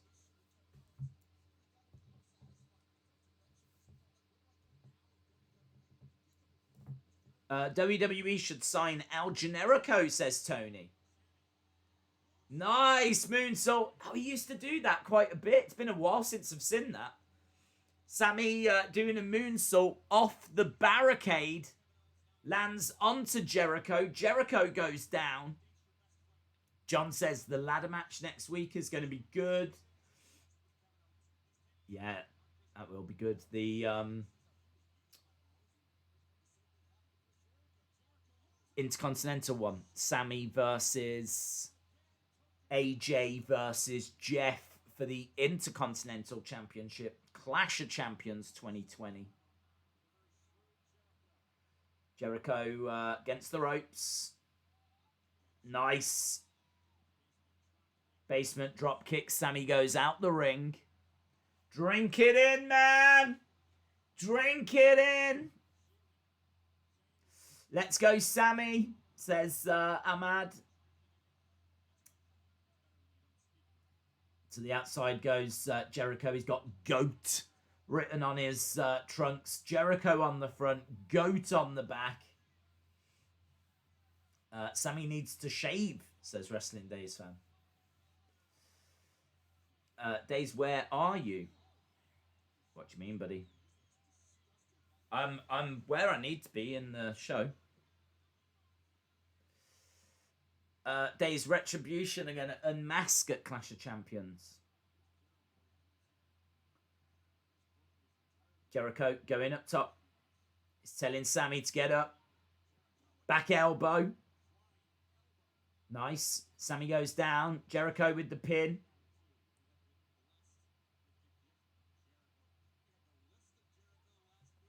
This is a great match on paper. Jericho, one of the best in-ring competitors of recent years, like this generation, if you will.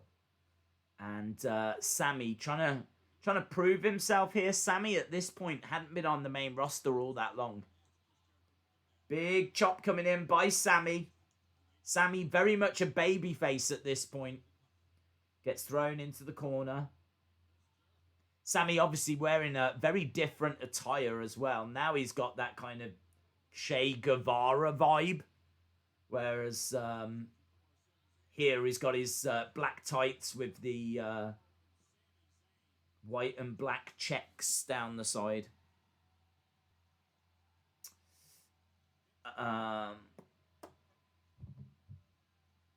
Jericho attacked Sami on Jericho's show. That's how this match came to be. Thank you, Sonny. On the outside, Jericho looking to suplex Sami, and he does.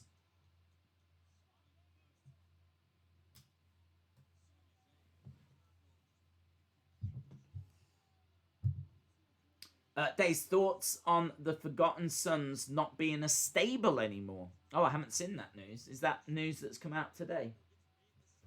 I don't care, to be honest. Forgotten Sons, I don't know that I've ever seen a single match that I've enjoyed. It was so weird when they got called up. I think they got called up because Raw just needed a tag team. And for some reason, Forgotten Sons got the nod. But they had done nothing in NXT. And anything they had done had been so underwhelming. It was a little bit like Baron Corbin, you know.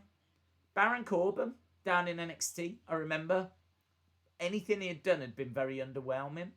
And I understand that, like, he's the kind of guy that people love to hate. So, from a heel point of view, you can look at it and go, oh, yeah, he's a decent heel. But match quality isn't there. He's not someone that you enjoy watching, and that's a bit of a problem. Do you know what I mean? Like, you should still enjoy watching his matches. And I think a good chunk of people don't. And didn't down in NXT either. So, yeah, Forgotten Sons not being a team anymore, I think is a positive. It just wasn't working for me.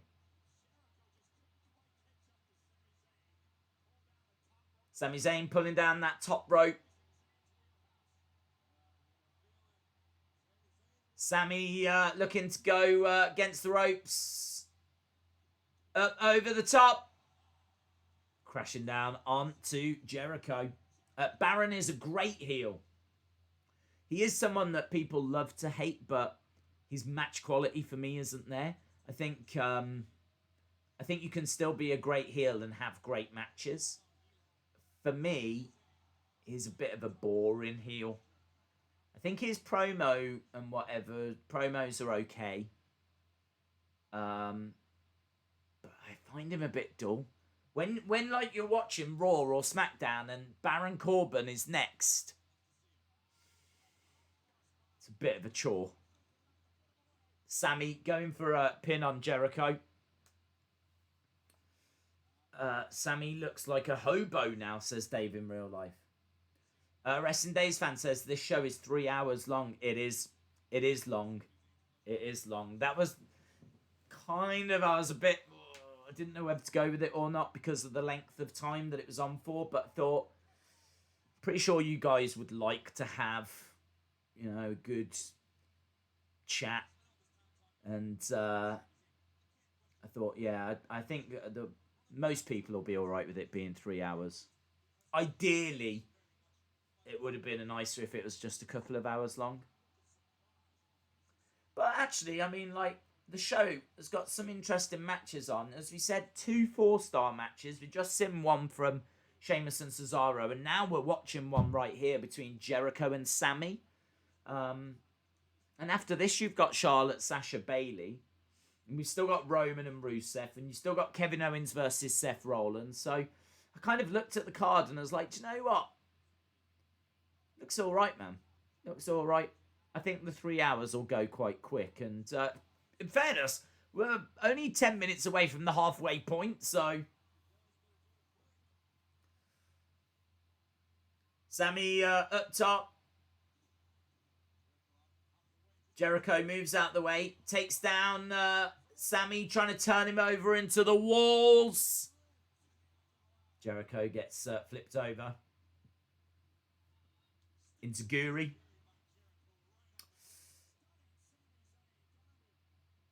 Down goes Sami. Baron Corbin looks like a female dog. Wrestling Days fan says, this show is alright. Killer Sasuke says, truth is, if Days was Ginger, he would be mistaken for Sami. I haven't had anyone say I look like Sami yet, but I've had a few people saying that I do resemble a little bit Cesaro. Maybe not so much now with like the longer beard. Well, I'll say beard, just mess. But yeah, I had a few people saying it before. Big strikes coming in by Sami, driving Jericho back. Back elbow again by Jericho. Jericho, Lion Salt, knees up though by Sami. He had it scouted. 1, 2, kick out. This is a really fun little match, you know. This is a fun match. Credit where it's due.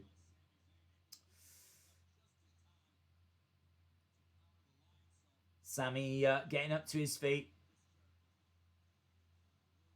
It's worth mentioning where we are, by the way. We're in the Bankers Life Field House. What the hell's that? The Bankers Life Field House in Indiana, Indianapolis. That's where we are. There's 13,467 people in attendance. He gets around, doesn't he? Green shirt guy. I've never even thought about that. I've never even thought of it that way. He must have mad air miles. It's not just that he's in the front of each show, but it's the fact that, like, he goes to all these different places. Sami launching through the ropes into a DDT. It's a nice little spot, that. Days, do you prefer this Jericho or AEW's Jericho? Wow,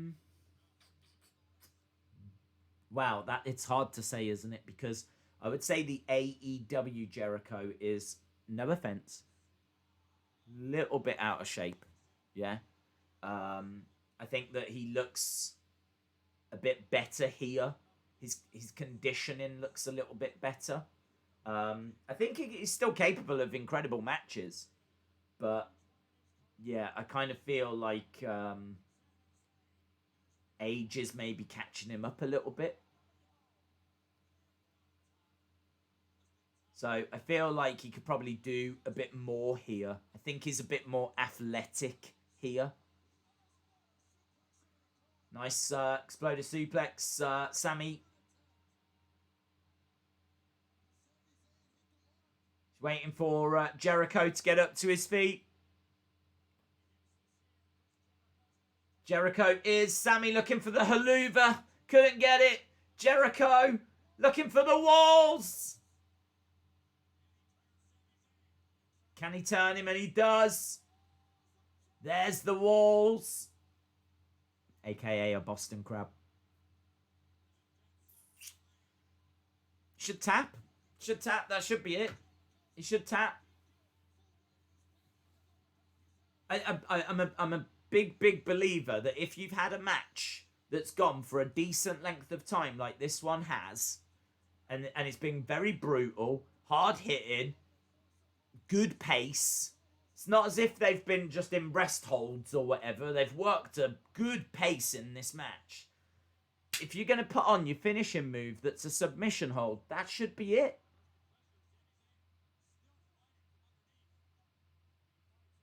He's managed to get out of the walls. Inside cradle.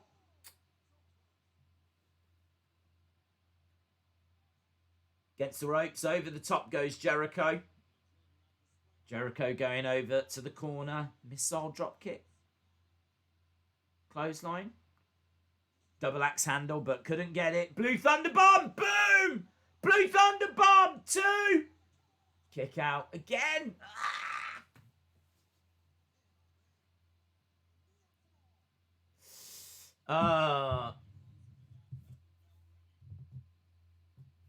List Jericho is better than Le Champion Jericho, says John.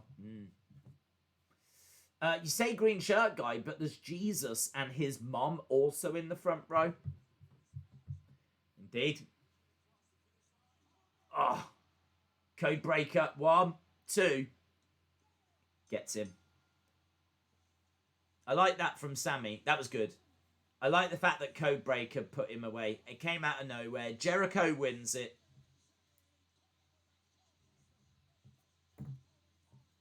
That's good. Great match, says John. Dirk says Jericho can't lose to this chump. Blue Thunderbomb should be Sami's finisher. Didn't he hit it the other day? I'm sure he hit a Blue Thunderbomb the other day. It's great, isn't it?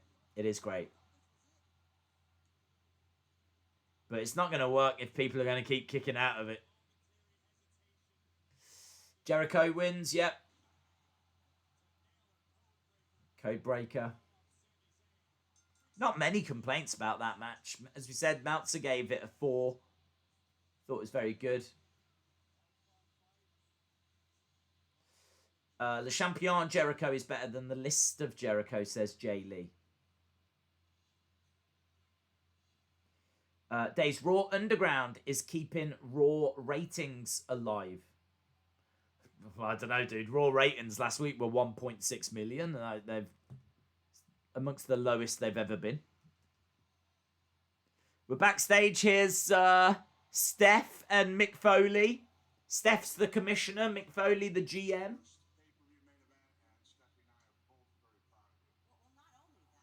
First pay-per-view main event for Kevin Owens. Oh, this was the first Raw exclusive pay-per-view.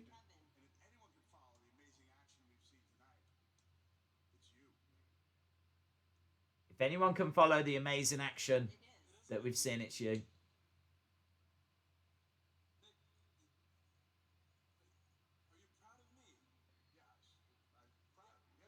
Kevin says, are you proud of me?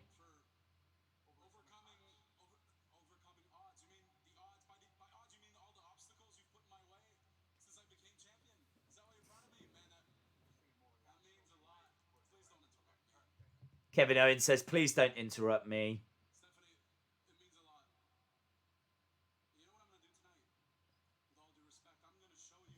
I'm going to show you. I'm going to show you why Triple H picked me over Seth. You might remember that when Finn Balor got injured, they did a fatal 4-way to crown the new Universal Champ. And that's the moment Triple H... was he the guest ref? I can't quite remember. I think he might have been the ref. And it basically got down to either Seth or Kevin. And obviously everyone thought Triple H is going to help Seth because of the history and the authority and all of that. And he didn't. He turns. I think he pedigrees Seth. And Kevin Owens is like shocked and everyone was shocked. And Kevin Owens gets the pin and becomes the new Universal Champion. It's a really great moment. Really great moment. So Kevin there saying, I'll show you why Triple H chose me.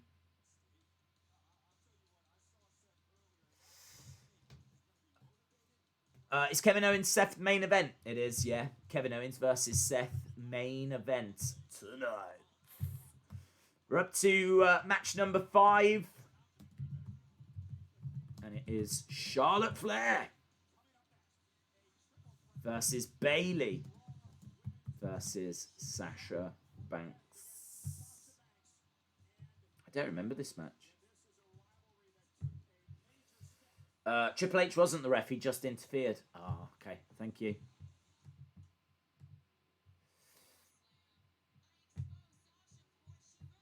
This feud was fire. I love that moment, says Austin316. Killer Sasuke says Kevin Owens needs to go back to that main event scene. Yeah, he does, you know what he does. You're right. I don't know why he isn't. I don't know why they're not using Samoa Joe. I don't know why Sami Zayn was used as a manager for so... I don't know what's happening. I don't know what WWE are doing. The talent they've got is... I think they've got too much, honestly. I think they've got to... They can't cope with it all.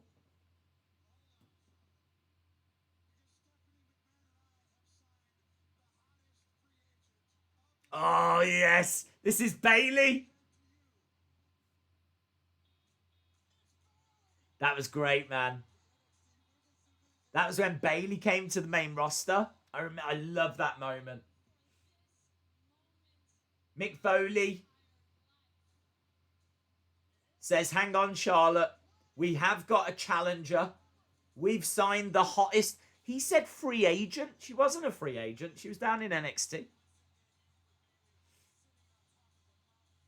And there we go. Bayley getting called up. That was a big moment, man. That was big. Because the other 4 horsewomen had already been called up. She'd got left behind.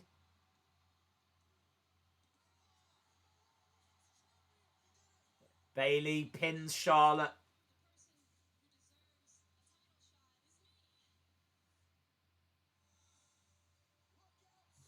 This was great.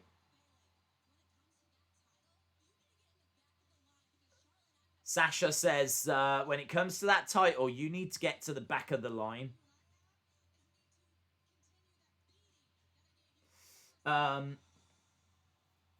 Make Owens a top guy again, says Austin316. Samoa Joe needs a huge push, says Wrestling Days fan. I agree.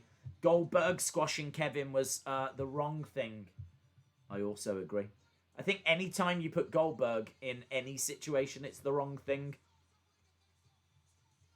Him beating Kevin was completely wrong. Apparently, the original plan for WrestleMania 33 was Kevin Owens versus Jericho for the Universal title as the main event. The main event of WrestleMania 33 was meant to be Kevin Owens Jericho.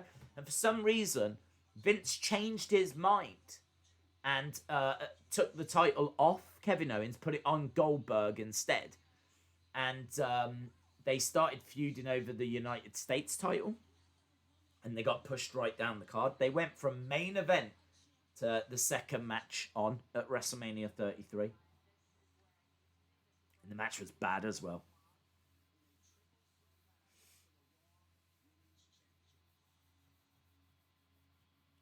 Triple threat match for the Raw Women's Championship. Here comes Bayley. Get your halftime scores in as well. Let's do halftime scores. What do you think of the show so far? As Bayley is making her entrance. It's weird hearing this music again. It's a more. And the wacky inflatable guys, look, when they were smiling, when they were happy, when they hadn't been betrayed. The wacky inflatable guys are here.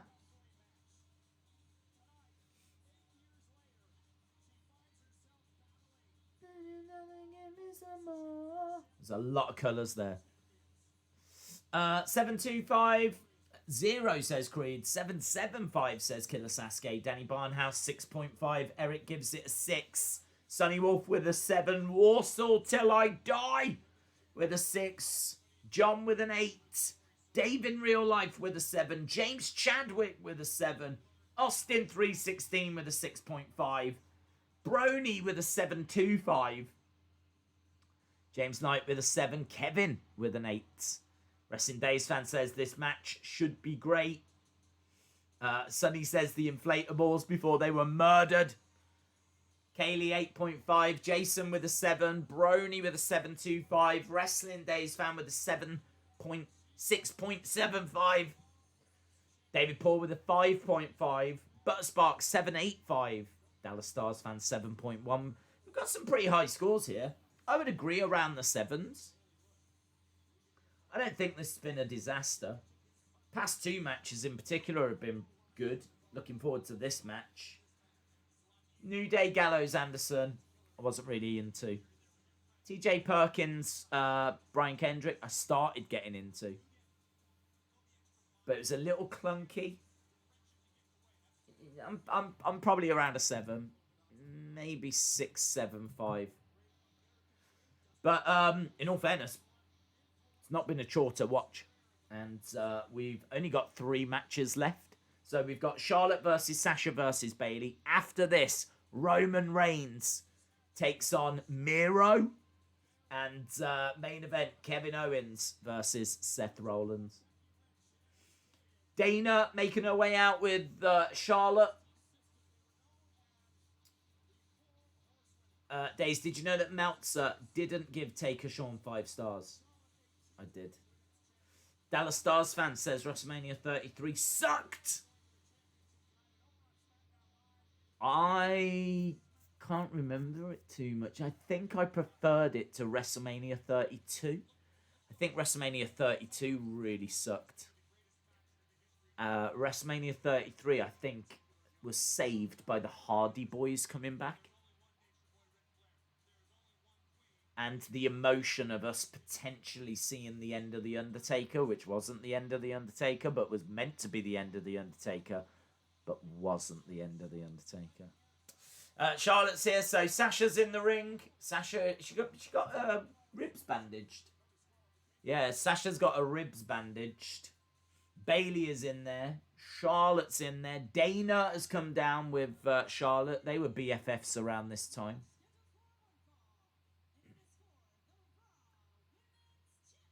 JoJo in the ring. Doing the announcing. Bayley! I loved WrestleMania 33, says Chalmers. John says WrestleMania 32 sucked. WrestleMania 33 in the first half was great. The second half was all right. Overall, it was a good WrestleMania. I seem to remember WrestleMania 33 being just, it's all right. But I remember actively hating WrestleMania 32. Although, I think we did go back and do a watch-along of it, and I remember saying, it's not as bad as I remember, actually. I remember saying that during our recent watch-along, because I think around when we did, 100 streams in a row, during, lockdown, I think one of them that we revisited was WrestleMania 32, and I remember saying, I'm not looking forward to this. And then we watched it, and I was like, do you know what? It's better than I remember, actually. Sasha's ribs are taped because of the SummerSlam match that she has against Charlotte. Bayley jumping out the ring. Drop kick. Down went Charlotte. Down went Sasha. Bayley going for the cover, but Charlotte managing to kick out. Nice little roll-up already by Bayley. Sasha in the ring. And we're working at quite a frantic pace here. There's Sasha. Bayley. This is about, a year after Brooklyn. Sasha says, this has got nothing to do with you. This is about me and her. Didn't like that schoolboy. Sasha saying, are you kidding me? It's got how the fireworks when these two meet again. Can't wait. Dorcuras, shout out to you. Round the back goes Charlotte. Charlotte wrestling in black attire. Into the corner goes Bayley. Charlotte goes in after her, but back elbow by Bayley. Bayley with a lovely arm drag. Duck underneath. Triple drop kick. That's a weird little spot, isn't it? Bayley, Sasha, Charlotte all dropping drop kicks at the same time. It's a weird spot. WrestleMania 34 was awesome. I remember it being better, yeah. I remember it being better. Big chop by Bayley.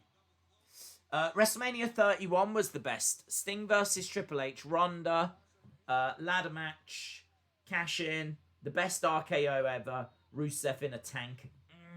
I've got to disagree. I have to disagree because Sting lost that match and that hurts me. The ladder match I remember being good. Cash in was good. Best RKO was good. Rusev in a tank was good. Rusev lost that match though, didn't he? I remember it being a little bit weird in the venue because it was light for quite a bit of the show, and it kind of took away from some of the entrances. Certainly took away from Sting's entrance. I remember it being a decent show. But I can't agree that it's the best. I remember it being better than 32. But it can't match the end of the streak or WrestleMania. 30, there's just something very special about 30 that I don't think that we've got back to. Kick to the midsection by Sasha.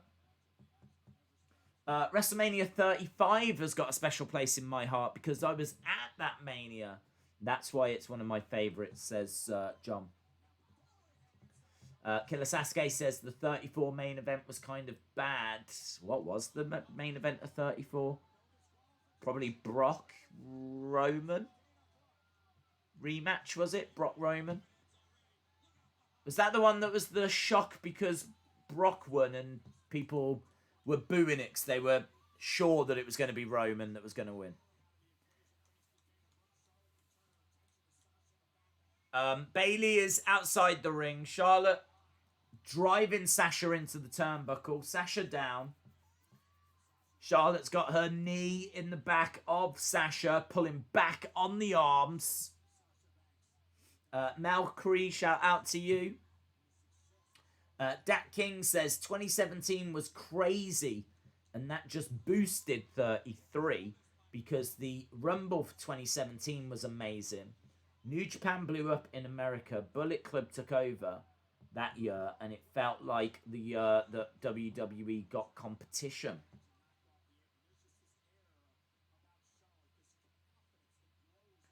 Into the corner goes Sasha.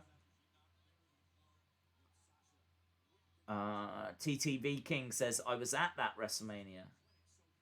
TTV King says 34 is the best, hands down. But Shay thinks that 31's best. I do love that Ronda. That is one of my favourite moments, that Ronda moment. I've spoken lovingly about it on the Wrestling Escape Pod. Randy says WrestleMania 12 and 13 were saved by one match. At 12, the Iron Man match. At 13, Austin versus Hart. Yeah, I don't remember those WrestleManias being that great. And 11, I remember being particularly bad. 10 was good.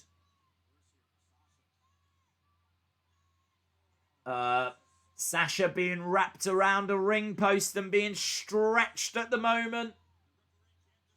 Bayley is still down. Dana Brooke is shouting advice at ringside.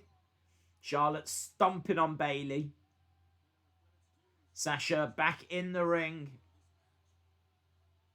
Boos for Charlotte. Yeah, 17 I think has got to be regarded as the best. Yeah, I do agree. That King says 17. Dallas Stars fan says 17. Austin 316 says 17. I do agree. Against the ropes goes Sasha. Nice takedown.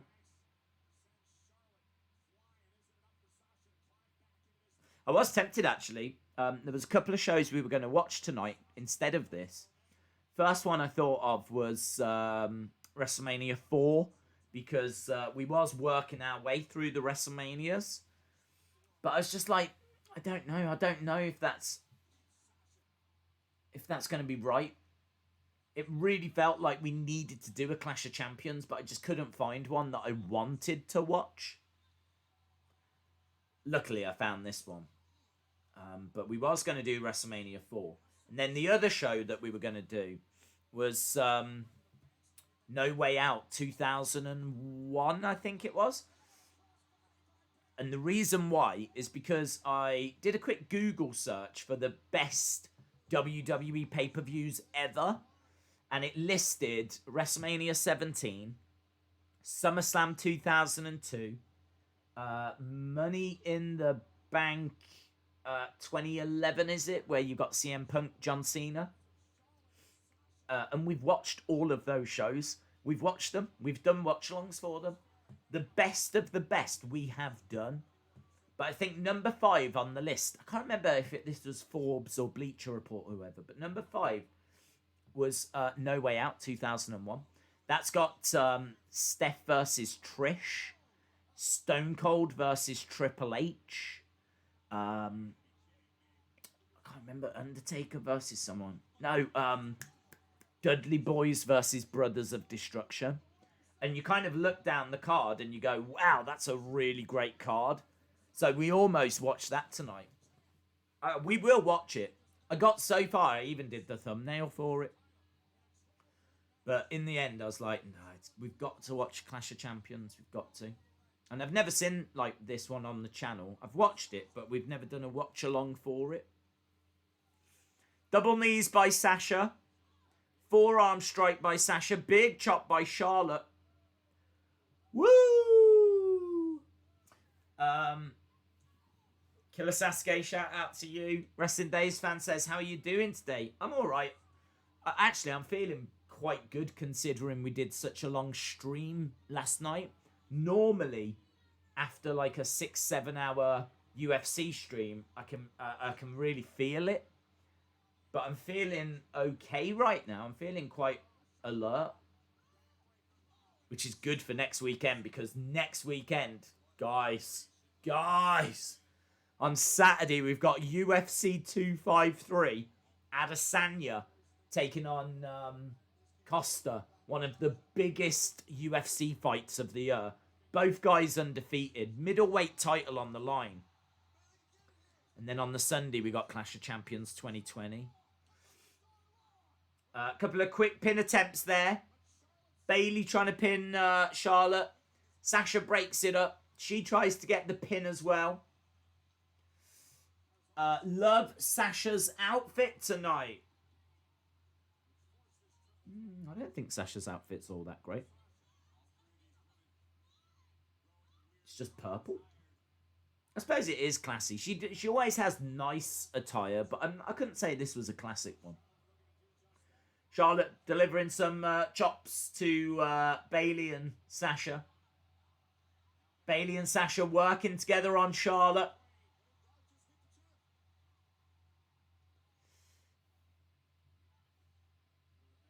There you go, picking up Charlotte, hurling her against the ropes, stuck underneath, kick by Charlotte, throws Bayley into the corner.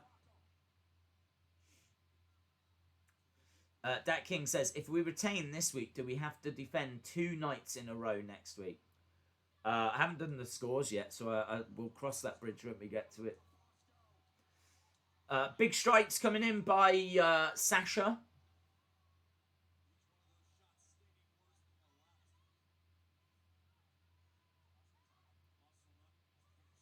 Sasha has got Charlotte up top.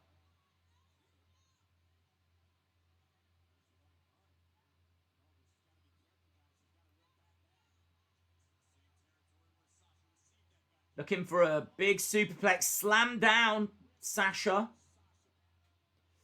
Austin says, in my opinion, in the 30s, the best to least is 31 to 34 to 30 to 33 to 35 to 36 to 32. Yeah, I don't think 36 is going to be remembered very fondly, is it? I think that because of it being 2 days, it's obviously a long one to watch. If you're going to watch it, it's going to take you 6 hours. There's a fair bit of filler in there. There's some good stuff. I mean, you've obviously got the Boneyard. I don't know that the Firefly Funhouse match is that great to go back to. I don't feel like it's very satisfying. I'd say that was a misfire, actually. What they did with The Fiend at Mania. 2. Oh, Charlotte with a moonsault, but could only get a 2. 1. Just a 1. Yeah, the reason I say I don't think it was very... Oh, bow to the Queen. Natural selection. 1, 2. Oh. Bank statement by Sasha. Bank statement. Dana is rolling in. She grabs Charlotte. Dana Brooke pulling Charlotte out of the bank statement. Bayley rolling up Sasha. 1, 2, reversed. 1, 2, reversed. And Charlotte is still out the ring. Bayley to belly. Driven back in the corner. Uppercut by Bayley. Ah, Charlotte pushing Bayley out the ring. Kicks down Sasha. Do you remember some of those Charlotte-Sasha matches? Absolutely brilliant. 1, 2. Oh. End of this match is really good. The whole of this year needs to be forgotten, says General Snotty Notty. Bank statement. Ah, there we go. Backstabber into a bank statement. Charlotte trying to get over to the ropes. Dana's there. Sasha kicks Dana Brooke away. Pulls back. Does she tap? No. Bayley's in. I can't remember who wins this. Did Shawn ever face Dynamite Kid in WWE? Maybe in tag team. Oh. Sasha. Oh, pulling back. Bank statement again. Charlotte's in.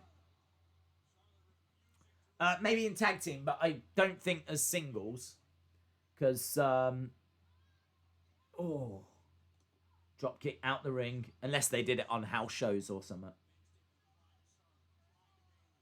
But when they were both competing, Shawn was in the Rockers and Dynamite was in the British Bulldogs. Into the barricade goes Sasha hard. You're not the boss, yells Dana. So that seems to have dealt with Sasha. Bayley with an inside cradle. Kick out by Charlotte. Up over the top. Trying to get Charlotte down. Charlotte on her feet. Trying to get over to the ropes. Here's Sasha. This is a quite confusing finish. Bayley, big boot. Bayley knocks into Sasha. Sasha goes down again. Big boot. Bayley goes down.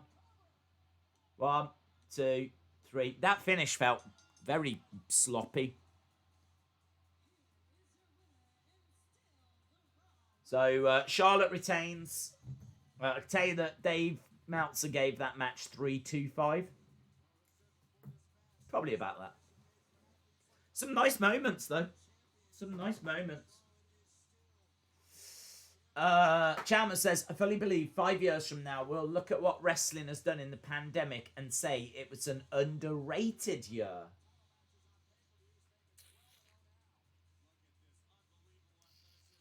Don't know. I mean, I really like Roman turning heel, and I really like Bayley turning heel, but I think Bayley had already turned heel before the pandemic, hadn't she? I think she did it at like the end of 2019. So I can't really give them credit for that. But I think how they used her and Sasha was good. How they used Asuka was good.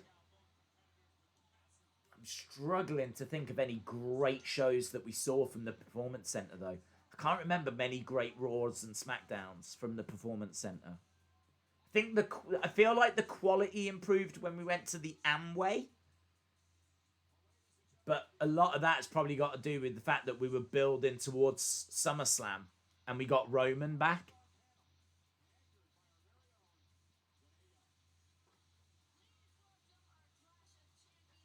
Clash of Champions panel. We got Renee Young. We got Booker T. We got Lita. And we got Jerry the King Lawler.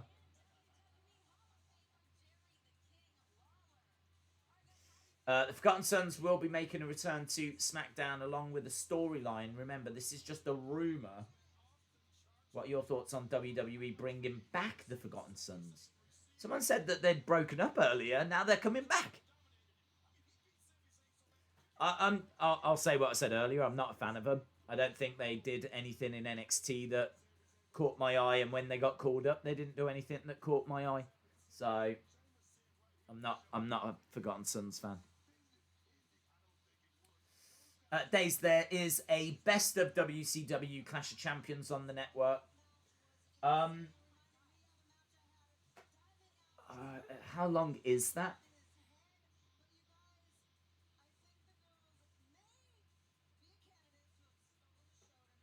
Lita says the women might have stolen the show tonight. No, they didn't. Days, will you ever do a watch along on one of the indie shows on the network?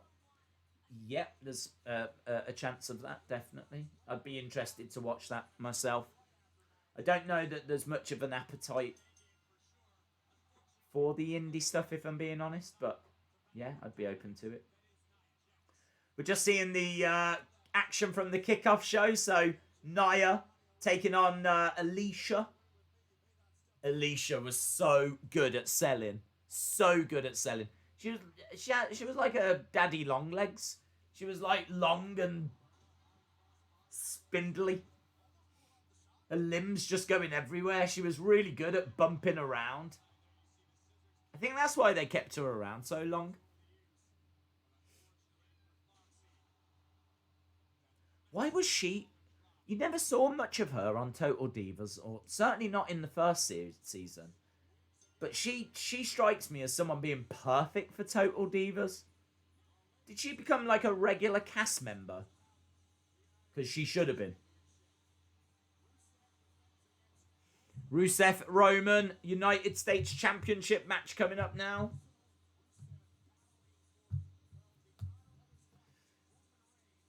2, 3, 4, 5, 6. Rusev battling for the honor of his wife. Is this another wedding? This woman has had so many weddings.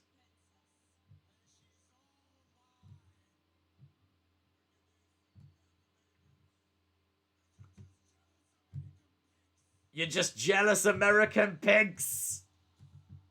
In fairness, you are. You are just jealous American pigs. Here's Roman to stick up for the American pigs. Rusev says, I don't need your stupid toast.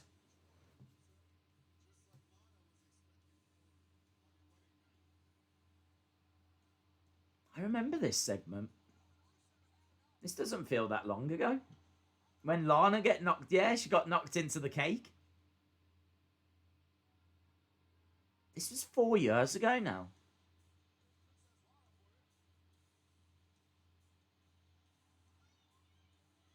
I hate you, says Lana.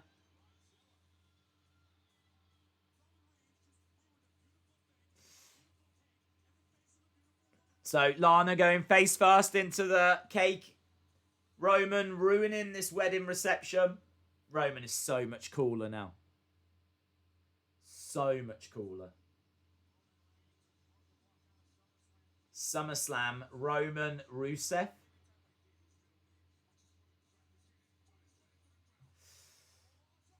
Roman looked different. Rusev looked different. We were all different back in 2016. Lana just loves wedding cake. She must do.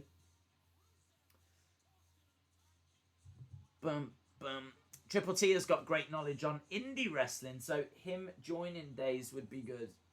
It would.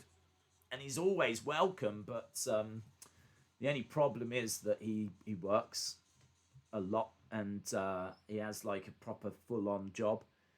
So we're quite fortunate to kind of get the time with him that we do. But he, of course, always welcome to join us. 2 hours have gone. We are getting close now to the final hour, my friends. Believe it or not. It's been a fun little stream, actually. It's kind of raced by. I don't understand how Rusev insulted Americans but wants to win the US title. I remember when he got it, there was lots of mock-ups of a Bulgarian title, not by WWE, but by the fans. And the fans were like, he should change it. He should change it. And in fairness, he should. They should have given him the Bulgarian Championship. He should have, like, done the old Alondra Blaze with the trash can, thrown the US title in the trash, and said, I don't represent this belt because this belt doesn't mean anything. And then a Bulgarian Championship. That would have been epic. And I did see mock-ups on social media that people had made of a Bulgarian Championship. Now, America. Put your hand on your heart.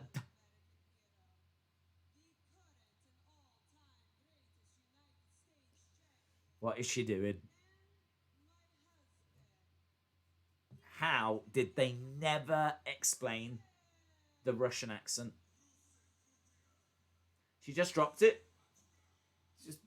Isn't it crazy? Trying to explain now to... why does she speak like that there? We don't know. We think it was hypnosis. We're not sure.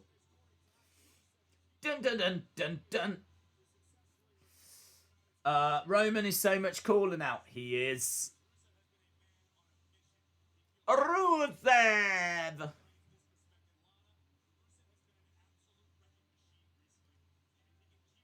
Dun, dun, dun, dun. He's great, man. Rusev's really cool. He's solid in ring. He's got a great look. He was featured a lot on WWE. Which is why it's such a surprise that it looked like he'd just got out of bed when he debuted on AEW.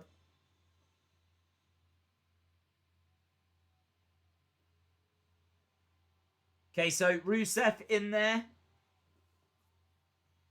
This is for the United States Championship. Here comes the big dog. I should go to WWE and pretend to have a UK or an Aussie accent. It's the only time I could pretend to be non-American, says Austin316. Here's Roman, and of course the boos raining down. Do you remember the boos after WrestleMania 33 when we thought he'd retired The Undertaker? That was epic. That was 10-15 minutes. If you've never seen it, it's 10-15 minutes of the crowd just booing Roman Reigns, chanting, "Go away, go away. Roman sucks. Roman sucks." I think they might have chanted, "Change the channel. Change the channel. Roman sucks. Roman sucks. Go away. Go away. We don't like you. We don't like you. Undertaker." Like, they really made it known that they were not happy. And after 10 minutes, 15 minutes of Roman just going to talk, and as soon as, it was so good, it's such a good moment. He went like this, and then like it would just get louder. And then you'd have to stop again, look around and wait. And finally he goes, "This is my yard now." Nuclear! Nuclear! That was a good moment. Oh, I mean, like, good in the way. I remember watching it, just hating him. That is the point that I hated Roman the most. It's one thing him getting booked where he just wins all the titles and championships and whatever. It's another thing if he's going to retire The Undertaker.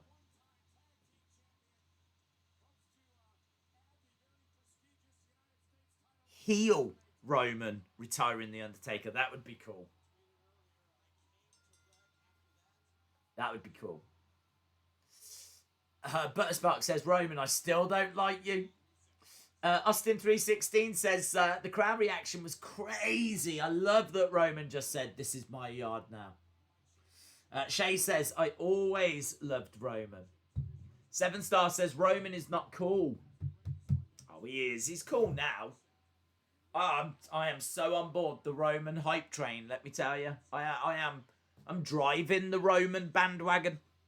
I think he's really cool right now. Big strikes to. I mean, he's got a great look. I think the thing as well is when you watch a lot of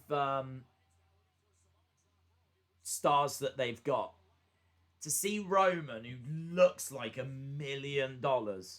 You know, when you used to seeing King Corbin and Miz and, Otis and people like this. And then here's Roman. You can totally see why Vince has gone, that's the guy, and put him at the top. But the problem was, it was so obvious that he was being pushed so hard. The fans were turning on him and turning him heel now.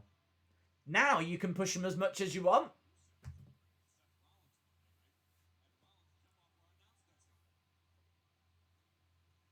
I never had a problem with Roman. Just thought they should have toned the push down a bit, says Chalmers.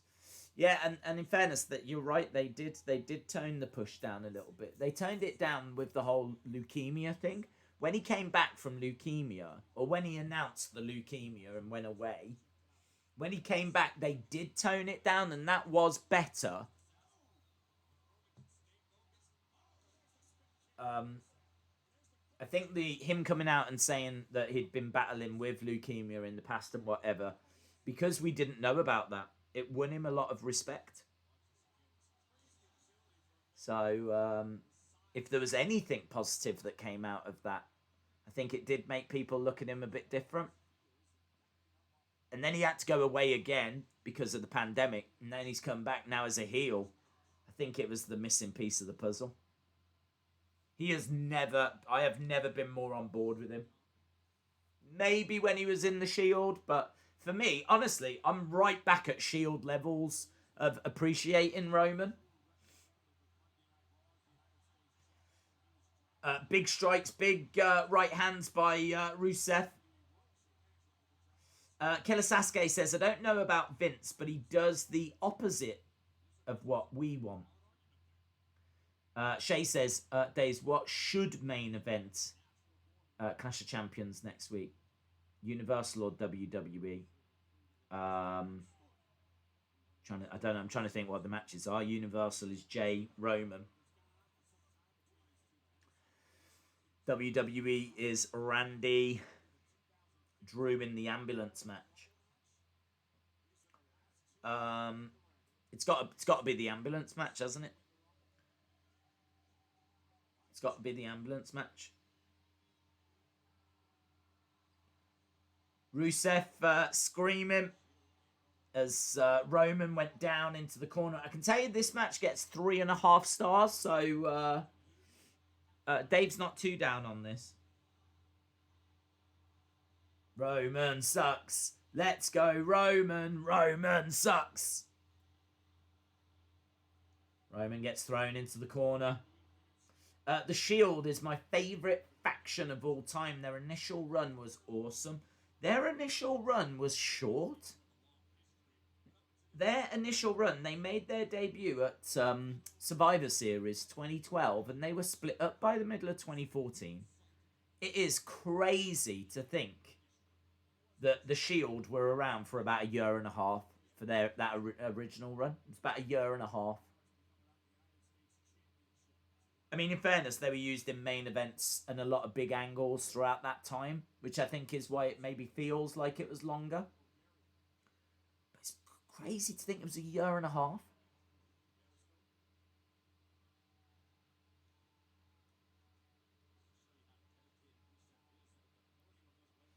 Lana watching on outside the ring. Rusev going over, looking very dominant. Their initial run was too short. I think it just got to the point where it was hard to know what to do with them. Like, they'd destroyed a lot of the teams. They'd won tag titles. They'd got to the point where they'd beaten everyone, faced everyone, and they were then having to bring back the likes of Evolution, you know? I'm sure they could have found a way of kept it going a little bit longer, but I'm not down with them ending it when they did. I think the timing was okay. Because don't forget, they split up, and then, of course, Seth goes on to win Money in the Bank and builds towards 31. You know, you get Roman taking on Brock at WrestleMania 31. So they really pushed them as single stars once they split.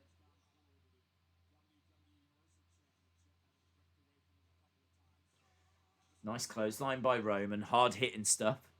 Dallas Stars fan says, do you remember the League of Nations? I do. They were awful. They were awful. Who was it? Alberto Del Rio, Wade Barrett, Sheamus, and Rusev?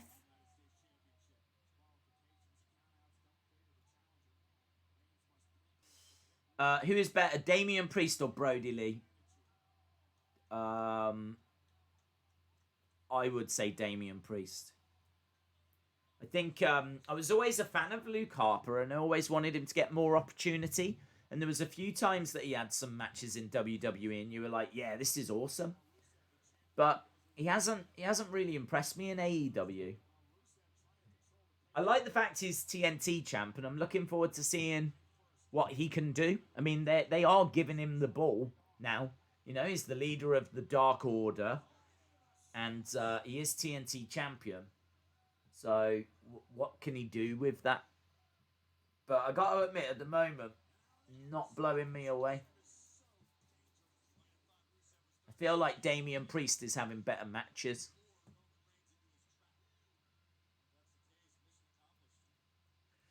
Rusev throwing Roman into the ring steps, chucking him back into the ring, going for the pin. 1, 2.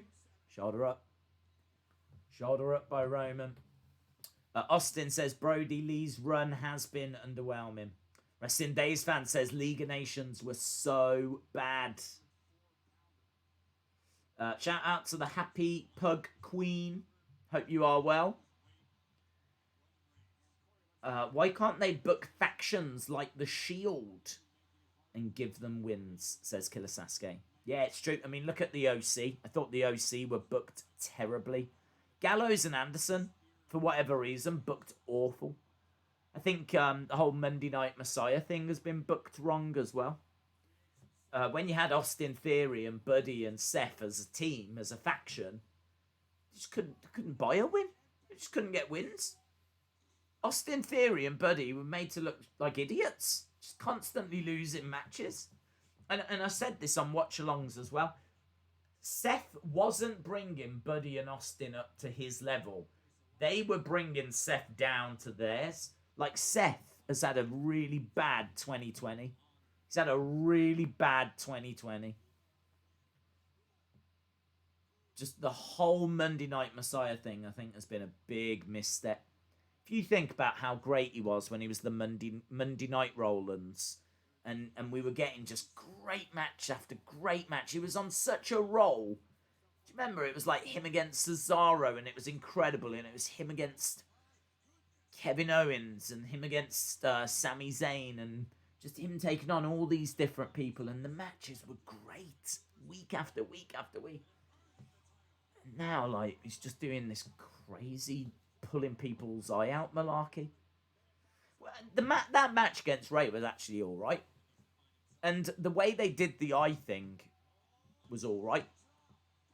But there's no denying that the tag matches he's been involved in and losing. And as I said, you know, just I don't know why there needs to be a sacrifice. And I don't know why this whole greater good stuff. And I don't know what Seth's going on about. I just missed the Monday Night Roll and stuff.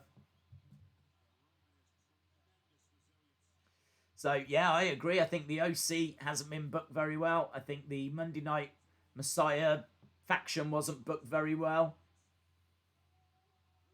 Big clothesline to the outside. I already think Retribution haven't been booked very well. Seth is overhyped. He is no Omega, says Randy. Wrestling Days fan says, I respectfully disagree. I think Monday Night Messiah is good. Brony says, when Seth turned heel, I was expecting the 2015 heel Rollins, not the Monday Night Messiah Rollins. Monday Night Rollins was cool, but Seth became cocky on Twitter, says Eric. Yeah, his Twitter game has never been great. Killer Sasuke says, Hurt Business is being booked well. Well, they sort of are now, but they weren't. They were faffing around with the United States Championship and Apollo, and who cared? Honestly. I mean, Bobby lost to Drew. Shelton won the 24/7 title. MVP was faffing around with Apollo. Like, it was all a bit... It's only now that they've added Cedric, and then they were like, we'll sort out Retribution. You know, that moment when they started walking towards Retribution, taking off their jackets, that was cool. That looked cool. But for me, they're kind of like, right, what are you going to do? Are you going to pull the trigger and make them a really cool faction? Or are they just going to go back to faffing around with titles that just don't matter?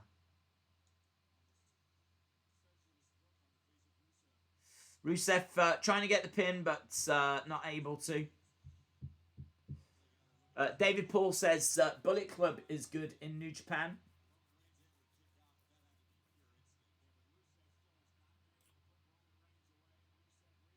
Shout out to Boondocks.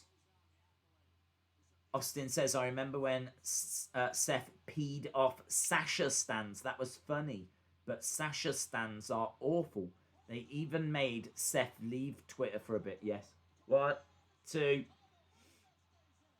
2 count.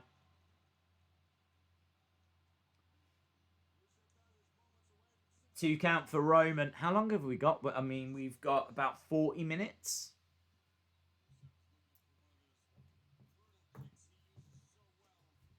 This is our co-main event. There's one more match after this. We've got Kevin Owens versus Seth Rollins for the Universal Championship. Austin says, I honestly forgot Roman Rusev was even happening right now. Yeah, it's all right. It's all right.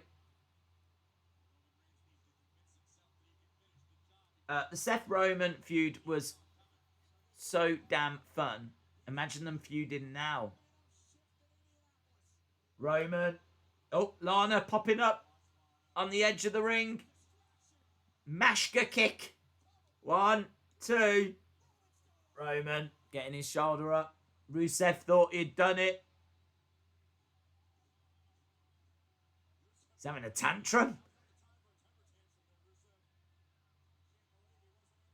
Rusev screaming at the ref.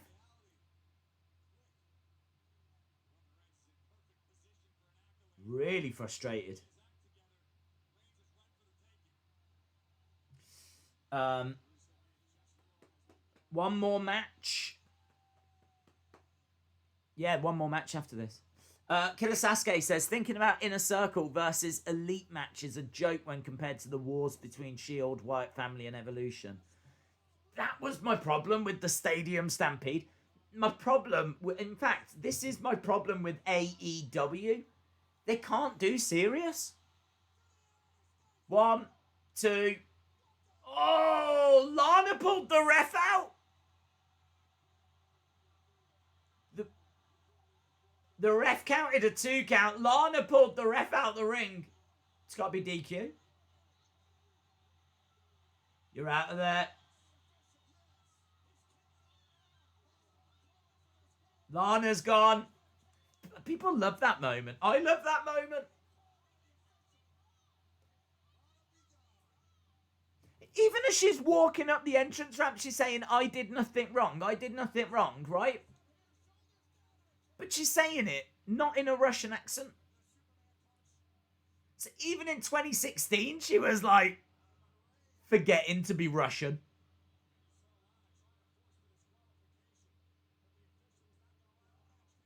Through the ropes. Yeah, as I was saying, like that Stadium Stampede, it had so many comedy moments in it. And this is meant to be like the big payoff between Elite and Inner Circle. I mean, honestly, you might not. I don't know when, if ever, you get that match again, because it looks like the Elite are breaking apart. And you would imagine, like, the Elite against Inner Circle should be 4 Horsemen against the Von Erichs, you know? Should be like this epic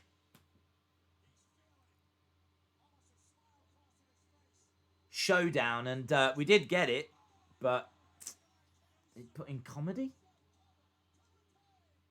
Shoulder up by Roman again. I'm getting distracted by this match. It's gone really good. People are actually standing up here. Rusev has got the accolade applied. So Lana's been kicked from ringside.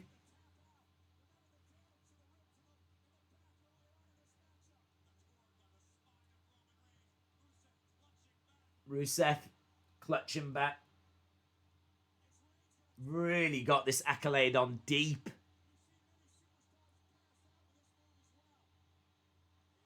Roman getting to his knees. Managing to get out, and everyone's booing. Everyone's booing because Roman's managed to get up to his feet out of the accolade.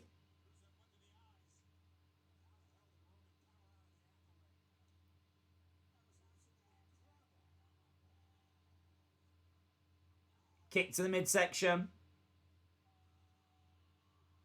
Spear by Roman. 1, 2, 3. Roman reigns. Roman victorious. New Universal Champ, guys. New Universal Champ. Down, bum, bum. The closest thing to Shield Wyatt was Imperium versus Undisputed Era. That was a good match. Rusev was so over with the crowd, and Roman was so hated back then, says Mustafa. He was. So Roman with that United States Championship.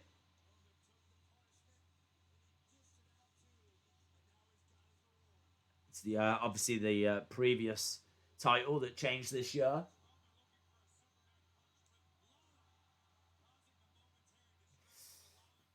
I want to see Bray and Roman main event WrestleMania one day.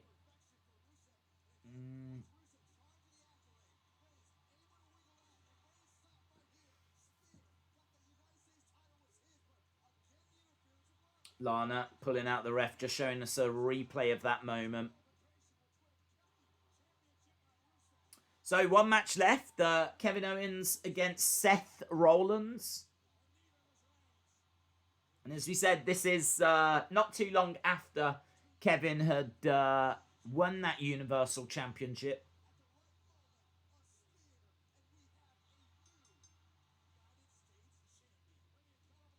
So Roman celebrating in the ring with the belt. I'm so impressed. Apart from that one moment at the start of Jericho Sami, where for some reason I just got this error message and the network really had a wobble. Only down for a minute or whatever, but apart from that, I've had no lag. And whenever we do these watch-alongs, I'm constantly battling with lag. So, really impressed. I'm really impressed that this has been as smooth.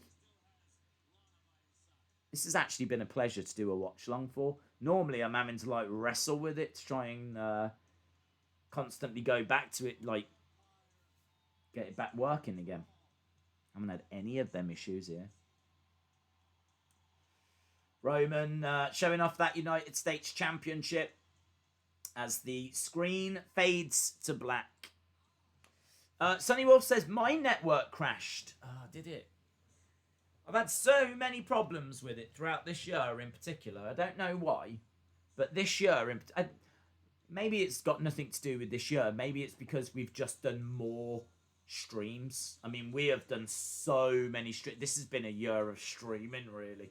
We've done so many streams this year that I'm just using the network a lot more than I ever have before. Ahmad, shout out to you. Tonight, brand new ride along.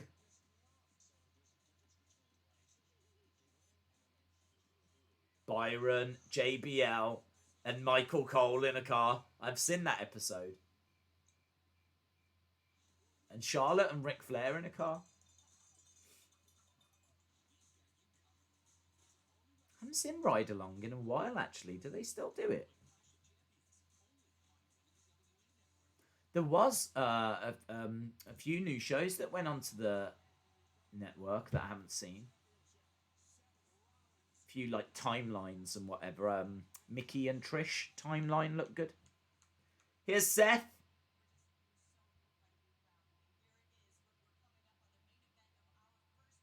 Seth, cool attire, black with silver highlights. Little bit like his Monday Night Messiah attire now.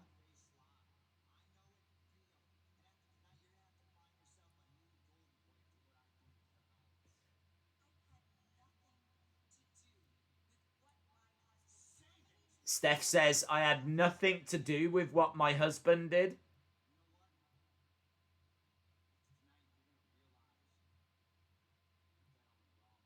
After tonight, you're going to realise you bet on the wrong guy. Days, in WCW, when do you think was the right time to break up the NWO?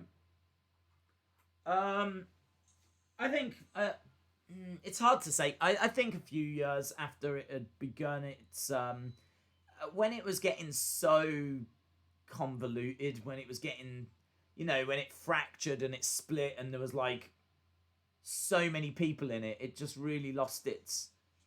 It was at its strength at the beginning, of course, you know? And I think they should have done with it what WWE did with The Shield, really. I mean, The Shield, they kept it going for a year and a half. They probably could have got 2 years out of it. They always kept it the main three. They didn't add any extra members to it. And I think that, for me, they should have done something similar with the NWO. Kept it Hogan, Nash, and Hall. I don't mind them recruiting a couple of other people throughout that kind of 2-year period. But when you then started having the two different factions and everything. I mean, Wolfpack was cool. But it just got out of control, didn't it? It just got out of control. A large part of the problem was that a lot of those WCW wrestlers had it in their contract that they had creative control. Hogan, in particular, could do what he wanted, basically. I think Hall and Nash as well. Hall, I think... No, Kevin Nash, sorry, was a booker for WCW. He was actually booking a lot of the matches, and they just had too much power.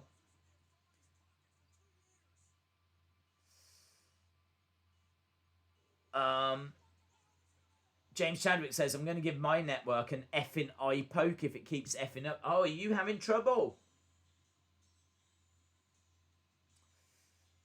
Eric says, funny thing is, we never knew if Steph was involved with Hunter's betrayal. She just got angry at Seth because he kept calling Triple H and accusing her. That's true. They're just showing it here where Triple H...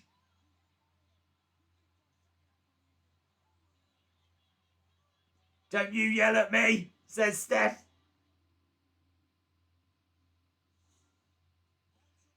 Kevin, I gotta tell you, the red Universal looks better than the blue. I don't know if it's just because I'm used to the blue now. I think when I first saw the blue, I thought it was better than the red. So perhaps they're basically the same as each other. But looking at it here, the red looks better than the blue right now.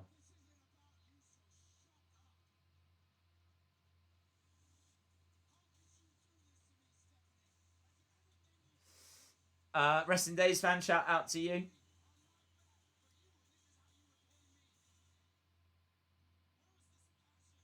But it looks great with Kevin.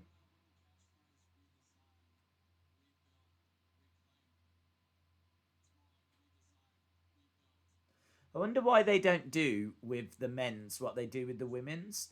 If you think the women have got a white belt and then the back of the main plate is blue for SmackDown and red for Raw, why is it not a black belt for the men with a blue background for SmackDown and a red background for Raw?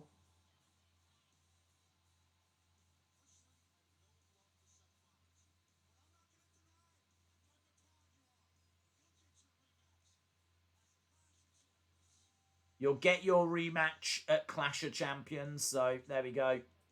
Seth is given the rematch. The red one was better than the blue, says Jags24. Shout out to you. Hogan interferes in the main event. David Paul says, I get that Bischoff wanted to stop announcing, but he was bad in the NWO. He was bad in the NWO.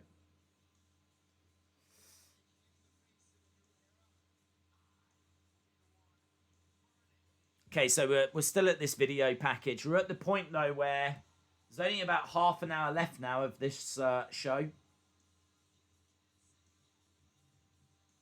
got to tell you, Clash of Champions has had some bad shows. I think 2017, the main event's like AJ Styles against Jinder Mahal. That's what I'm saying. I was looking at some of them cards and I was like, I don't want to watch it. Don't make me watch it. But like, this one's been all right. Right. Redesign, rebuild, reclaim. It's weird without the burn it down. It is weird not hearing that.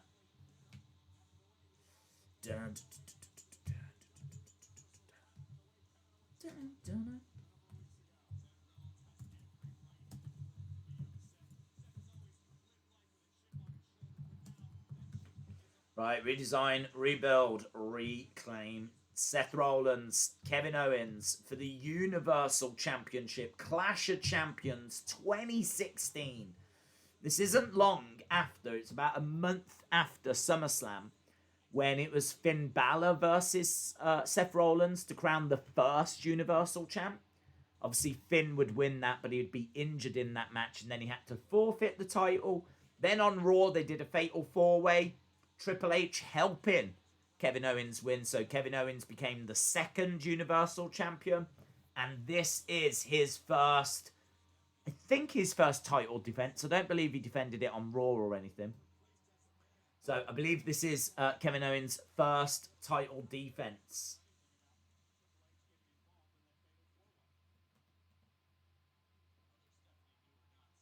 And Seth versus Kevin Owens. Randy says both the Blade Runners have got victories over Hogan. Yeah. I hated that they never did a special set for pay-per-views. Yeah, it is a shame. It is a shame.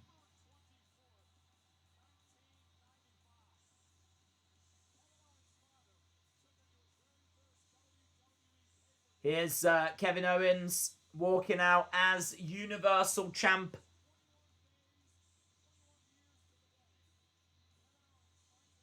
It is cool. It is cool seeing Kevin Owens in that position. In fact, it is cool seeing this as a main event. I mean, this is Kevin Steen against Tyler Black for one of the biggest prizes in WWE. If you think, like, these two, you would have seen these fighting in Ring of Honor. And here they are, main eventing a pay-per-view for one of the biggest titles in WWE. It is really cool. It is a special moment, you know.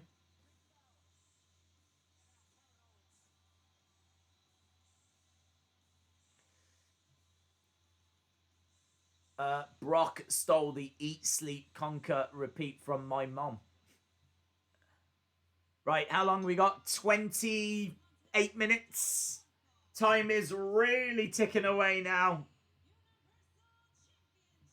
Universal Championship main event time. Dave in real life, shout out to you. I've never even heard of that show, Sonny. John says, can we do No Mercy 2016 one day? Because that was a great pay-per-view. Yeah, I don't know when we will, because I tend to try and get them done when you get round to the 2020 version, and there won't be a 2020 No Mercy. So I'm sure we'll find a day to do one.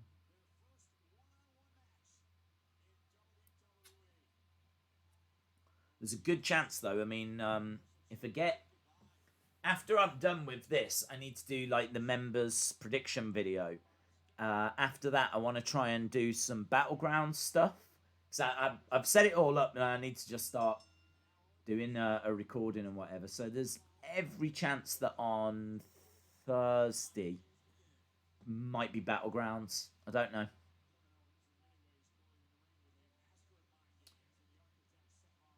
Kevin Owens getting into the ring. Yeah, Sonny, what is it? What's that show about? I watched Seth versus Nigel McGuinness the other week from Ring of Honor. It was amazing. He was so underrated, Nigel McGuinness. So underrated. I can remember going to America. I think I've told this story before. Buying a wrestling magazine. And they had all the champions of all the different promotions, who the current champions were. And I remember Ring of Honor, Nigel McGuinness, and it had a little UK flag next to it. And I'd never even heard of him. And I was like, there's a champion in wrestling who's from the UK, who's from Britain. And so I looked into him a little bit more, and that's how I found out about him. Just from this wrestling magazine. So I've never watched Ring of Honor. I couldn't even tell you where to watch it in the UK, apart from like YouTube.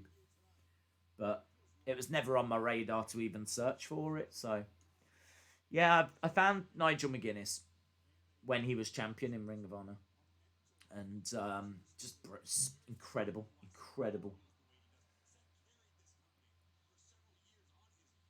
There's if you want to learn more about him, there is a documentary on the WWE Network all about Nigel McGuinness. It's very good. It's very sad as well, actually. One, just the one count. Days went to the UK between 2005 and 2007, which was his reign. I was in the US in that time, yes. In the kind of 2000s, between 2004 to 2008, I went to America probably about 2-3 times. Big boot. Ring of Honor is now on Fight TV, isn't it? Imtiaz, do you know? I'm not sure. I think so. I believe so. I seem to recall seeing the little logo in the corner, so I think you're right, yes. But I've never actually watched it. Still. On Fight or anything. I don't even know if you have to subscribe or if it's free or what.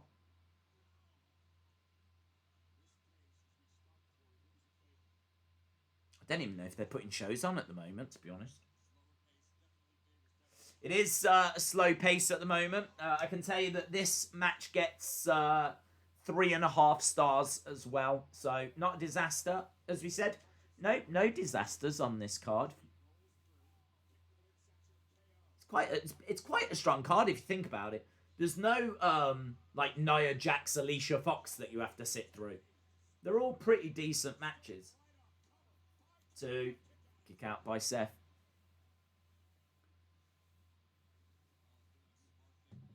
Monica, shout out to you. Hope you are well.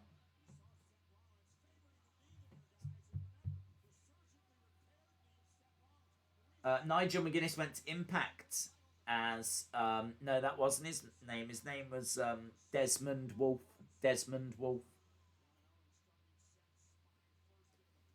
Kevin driving Seth into the ring post, chucking him into the ring. Ring of Honor Pure is free on YouTube. There we go. Shout out to you, Dave. Shout out to you, James. Have you seen Wrestling with Shadows? Yes. I've actually got the DVD somewhere for Wrestling with Shadows. It is excellent. I am the man, shouts Kevin, and he starts stomping away on Seth. He's got his Kevin Owens show t-shirt on. Oh, big strike back by Seth. There's a video on Ring of Honor's YouTube that you should watch. It's got 3 of Kevin Steen's matches, including him versus Eddie Kingston. Oh, that'd be a good match to watch. And a grueling ladder match against El Generico. I've seen some of their feud. I don't think I've ever sat down and watched the whole match, but that sounds interesting. I'm doing great. How are you? Yeah, I'm good, thank you. I've really enjoyed this stream. It's been after those long UFC streams on a Sunday. I like to have a nice chilled stream if we do a stream. Sometimes I'm so worn out. We don't always do a stream on a Sunday, but in fairness, more weeks than not we do. So, yeah, with this, I just wanted a fun show that we could watch, have a chat. It's been good, man. I've really enjoyed it. It's been good. I'm still feeling quite awake as well, which is good. Because, I gotta tell you, at the end of last night's UFC, I was starting to flag. Certainly, if that fight had been good at the end of last night's UFC, I think it would have been fine, but it was just like 5 rounds and it was draining me, and I was really like, really starting to feel it. It makes such a difference if the show is good. If the show is good and you got loads to talk about, loads to get lost in, and it makes such a difference. KO dropping the elbow on Seth. Still, one of my favourite shows this year is SummerSlam. Love SummerSlam from this year. We were talking earlier about how the pandemic era will be remembered. I don't think it's going to get remembered that well. I hope that SummerSlam gets remembered well. I thought it was an excellent, excellent show. Snapmare. Sent on by Kevin. 1, 2. Kick out by Seth. Headlock by Kevin.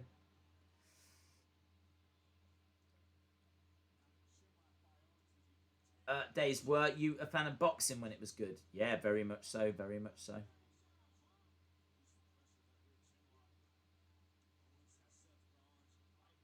So, chin lock applied here by Kevin. James Chadwick says, love watching Ring of Honor. But Spark says, I love heel Owens. Shay says, the card for this year's Clash of Champions is fire. I'm sure we'll get a Raw Women's, Raw Tag, and Universal matches announced tomorrow. Yeah, Raw tomorrow, isn't it? Non-stop, man.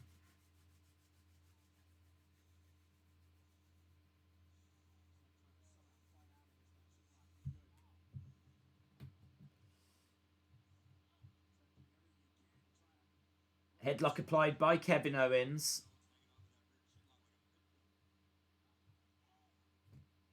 Seth firing some strikes into the midsection. There is less than 20 minutes. We are down to 18 minutes left of the show.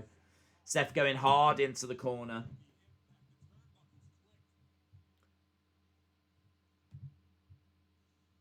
So, Seth down. Went hard. I think he does actually injure himself there. Someone tells me that he does actually pick up an injury in that spot. Hard into the corner again, man. Brutal stuff. Brutal.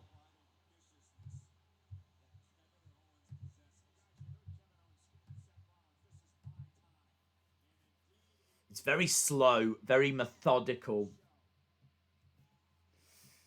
Raw is the go-home show, so don't expect much. God. Thanks for reminding me. Raw hasn't been brilliant in recent weeks anyway. The last thing I needed was a go-home. The only thing I'll say is I think there's still a few things they need to finish off for Clash of Champions. So, big clothesline by Seth. It's more like Monday Night Commercials, says James Chadwick. What do you think of the triple tag match that's announced on Raw? It's a bit bland, isn't it? Bit bland. I can't say I looked at it and got excited. I can't even remember who's in it. I think it's like Humberto Carrillo, Seth. No, Humberto Carrillo, Dominic, Seth and Murphy, which doesn't make any sense. And some other people. Yeah, I looked at it. I was like, oh.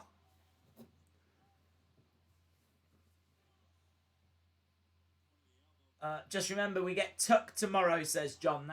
That's true. Days, did you know if World of Sport British Wrestling produced toys? I don't believe they did. No, I don't believe they did.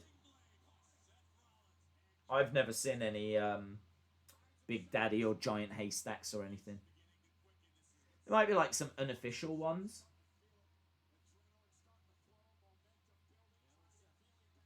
Seth charging over. Forearm strike into Kevin.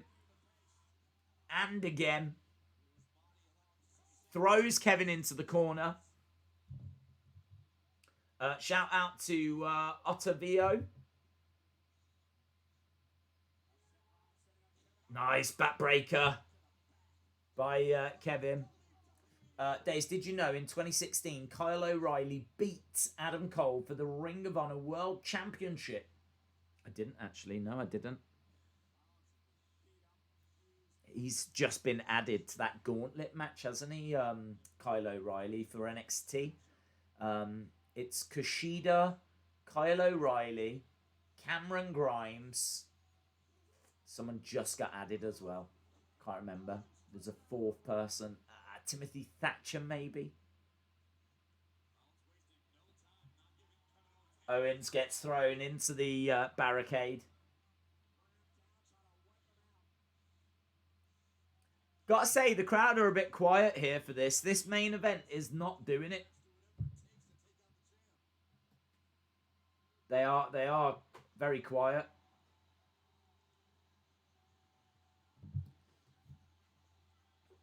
Lee won't be that match at Clash. I'll put my house on it. Is stripping the announce table. Seth, it's just a cheap pop, isn't it, this moment? Kevin Owens rolling into the ring. Seth coming in after him. Up on the shoulders. Kick to the midsection. I gotta say, though, it looks like it's a fair few people on their feet.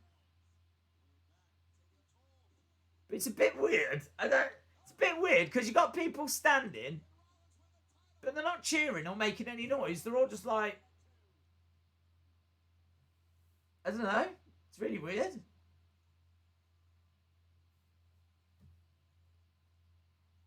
It's like they're standing in anticipation of something good happening. But it's quite slow-paced. At the moment, I'd probably disagree with Dave on this. I'm not sure this is 3.5.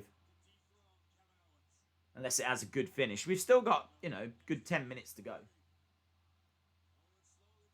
Kick to the midsection by Seth. Double underhook, but reversed. Seth lands on his feet. Charging over. Jump into the corner. Nice super kick. Taking the at the ropes. And Seth falls down.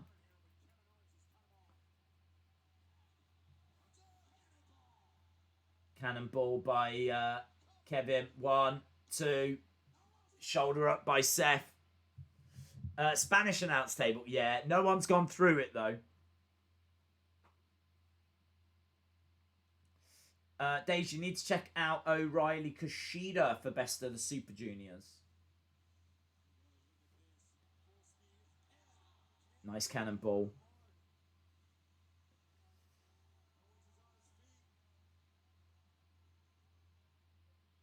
Kevin Owens going over them. Seth down, trying to grab him. See if he can put him away. I thought he was going to go for a pop-up powerbomb. He's not. He's going for a package pile driver. Package pile driver. Couldn't get it. Forearm strike by Seth. I thought he was going to hurl him against the ropes, go for that pop-up powerbomb, but package pile driver. Didn't get that. Pele kick, I think, by Seth. That was nice. Good sequence. It's confusing. Two heel teams are split in face versus face doesn't work. Wrestling Days fan says 10 minutes remaining. Yeah.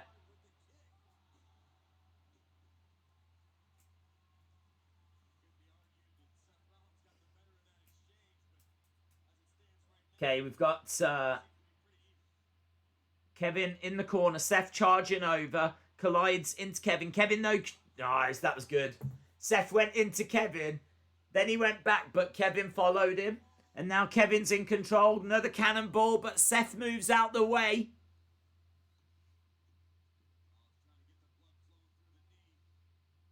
Seth looking to springboard. Fire in the knee. Gets caught, though. Knee strikes. Oh, nice. Shoulder breaker. Oh, kick out by Seth. Again, the crowd quite quiet. That was a really good sequence.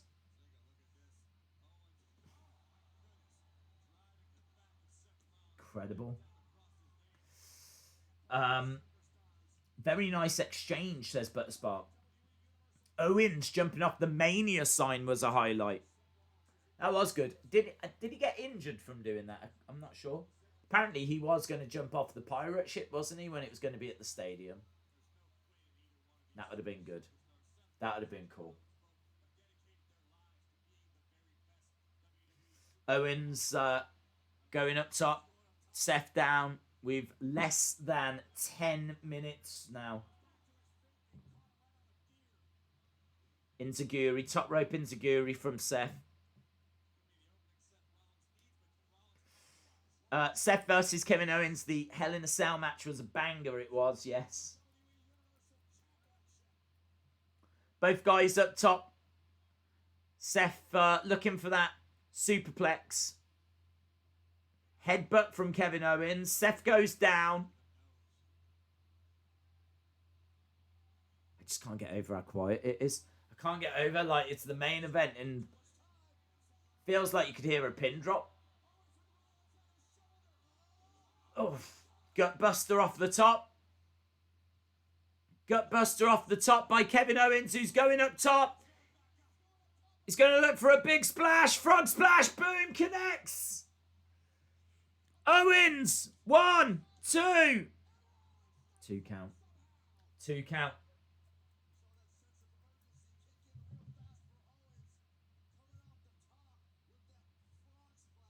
Big frog splash.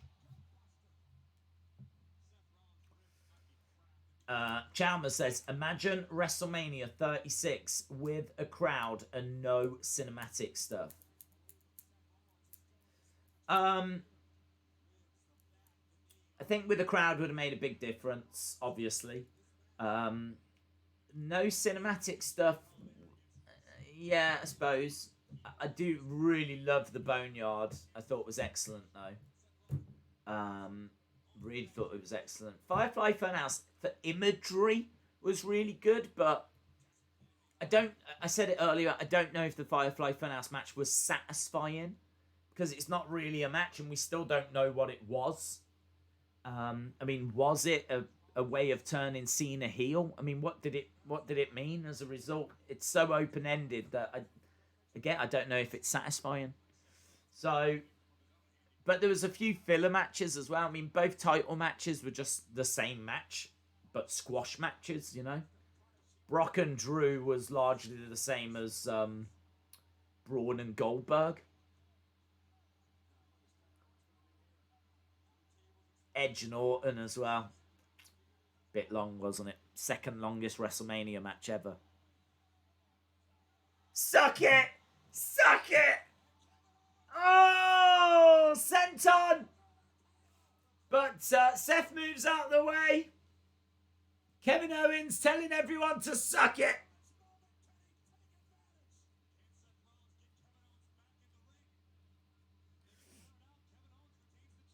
Commercials. Theme Cena would have been good in the ring. But I'm happy with the Funhouse cinematic match. But Spark says, I really wanted that pirate ship. That was good from Owens. Yeah, suck it. Eustace says Edge Orton was way too long. It was. Knee strike by Seth. Seth going up top.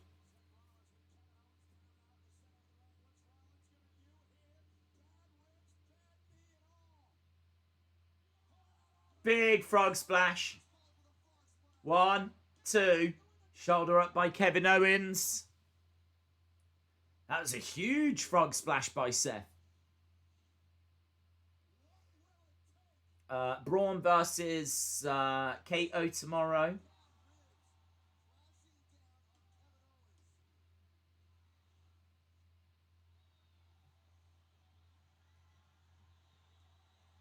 Seth getting up. Here's Jericho. Jericho's come down. Wearing his Kevin Owens show shirt.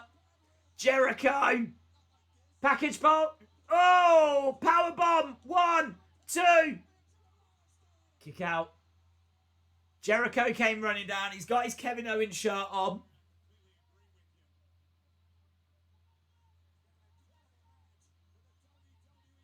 That's my best friend. Jericho saying to the ref, I'm not doing nothing. That's my best friend. Kevin Owens gets thrown into Jericho. Roll up by Seth. 2. So here we go. Now the match is where we want it to be. Knee strike by Seth. Suck it, says Seth. Suck it. Boom. Pedigree. Pedigree. 1, 2. Foot on the rope. Jericho. Jericho. Jericho puts Kevin Owens' foot on the rope. That was good. That was good. All the callbacks, the suckets, the pedigree. It's all callbacks to Triple H, who obviously turned his back on Seth. Helped Kevin.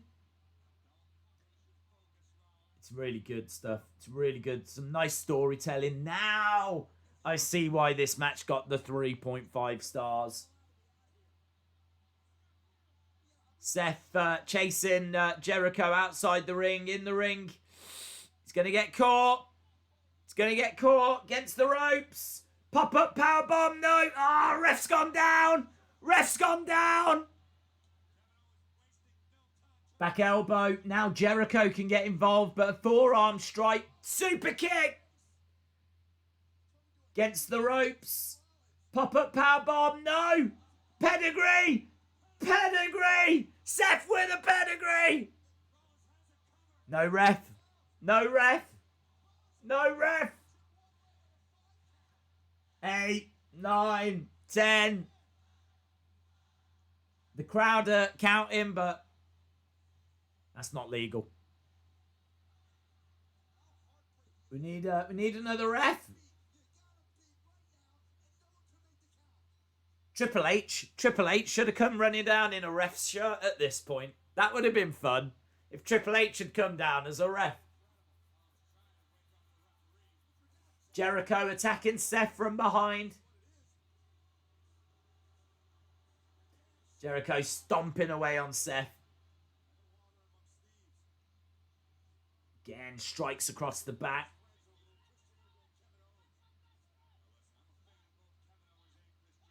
Big chop by Jericho. over the top to the outside.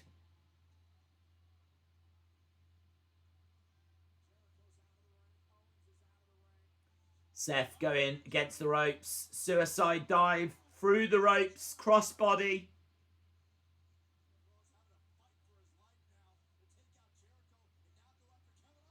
Suicide dive the other side by Seth as well. He takes out Kevin Owens.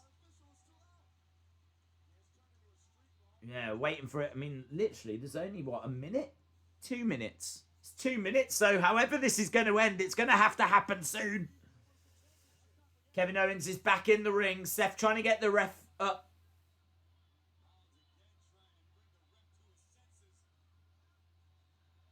He's trying to get the ref to his senses.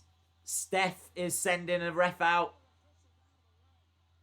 Don't worry about him getting the ring. Ah, oh, powerbomb! Powerbomb by Kevin! 2, 3. He stole it. He stole it. And Steph just gave a little look there.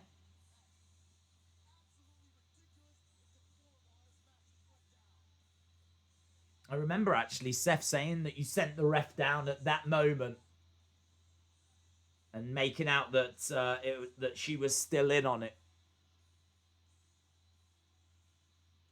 There we go. Jericho celebrating with Kevin Owens. Dun-dun-dun, dun-dun-dun.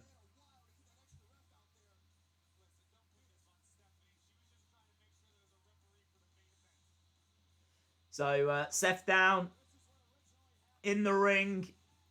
Kevin Owens and Jericho celebrating on the entrance ramp. Of course, this would build towards Festival of Friendship and their match at WrestleMania. As we said, it's September here. September 2016. So there was still quite a way to go. In fact, this is 4 years ago. Literally, around this time 4 years ago.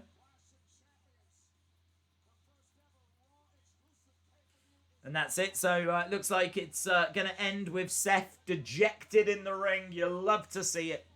And Jericho and Kevin Owens, AEW and WWE coming together as one as the show ends. So get your scores in. Get your scores in for that show. What did you think? If anyone says to us now, if anyone asks us, have you ever watched Clash of Champions 2016 on the channel, we can officially say yes. And I can officially say that I enjoyed it as well. I enjoyed it. 775 says John. 7.5 says Wrestling Days Fan. 9 says Sunny Wolf. 9.2 says Brandon. Eric says 8.2. Brony says 7.25. Future Compilation says 7.5. RJ Madma, shout out to you, my friend. 8 out of 10. Brony 725, 7.5, 9.57. Dave in real life says 7.6. 7.58, 8.25. Kevin says 7.6. Robin says 10. Killer says 7.75. C Trini says 8. James Chadwick 8.25. 8 says Nightmares Mom. Seth Rollins 8.5. It was fun. I'm glad that it's nice to see that so many people enjoyed it as well. I've got to be honest, it was difficult to know what to do tonight. As I said, I knew that Clash of Champions, what with that being next weekend, I wanted to do a Clash of Champions show tonight, but I just could not find one. I even searched for what was the best Clash of Champions pay-per-view, because I can't remember them. I can't remember them all. And I think it was Bleacher Report said that 2014 was the best Clash of Champions, but that had like John Cena, Brock Lesnar, and we've kind of watched that match recently. Well, not that exact match, but we saw them at Extreme Rules. When it was Extreme Rules, we watched some older Extreme Rules, and Cena, Brock Lesnar was one of the matches there. So I was like, I don't really want to watch another Brock Lesnar Cena match right now. So I didn't really want to do 2014 as a result. So yeah, it's like, should we do WrestleMania 4? Should we do No Way Out? Because that's apparently one of the best pay-per-views that we've never watched on the channel. So we will do that. But I was like, I've got to do a Clash of Champions. I've got to. Because it's next weekend. So, found this one. 2016. 7 matches. Jericho versus Sami Zayn. Sheamus, Cesaro. Kevin Owens, Seth Rollins. Roman, Rusev. Charlotte versus Sasha versus Bayley. That really stood out, actually. Charlotte versus Sasha versus Bayley. I don't think the match was the best match we saw tonight. I don't know what the best match was we saw tonight, though, actually. Maybe Sami Jericho. Maybe. I do like the end of Rollins Owens. Maybe Sami Jericho was the best. But, yeah, I'm really pleased that people enjoyed it anyway. Cut a long story short, I'm really pleased people enjoyed it. Do you know who Low Tier God is? I don't know. Shout out to you, James Griffin. I need to give my score here. I'm going to say that this was solid, but not spectacular. I think the New Day match at the start was a bit flat. TJ Perkins, Brian Kendrick was a little bit flat. I think quite a bit of the main event, the crowd are quite quiet. Roman Rusev was all right. I think the middle matches were very strong. So, all in all, I'm going to say it's a 7.25 from me. A 7.25. John, shout out to you. Sheamus Cesaro was match of the night for me. Yep, that was right up there. Right up there. Did you hear they announced Seth Murphy versus Dominic and Owen Andrade Garza? Yeah, not too excited by that match, if I'm being honest. I'm just not a fan of single stars getting thrown together. That's 3 teams that are basically single stars chucked together into teams. So just not a fan of that. So yeah, I can't say I'm too excited for it.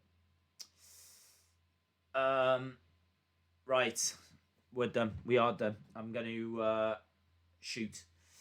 Shout out to everyone that joined us. Really appreciate, obviously, people doing that on a Sunday night when people are getting ready for work and other things. So shout out to everyone that dropped by.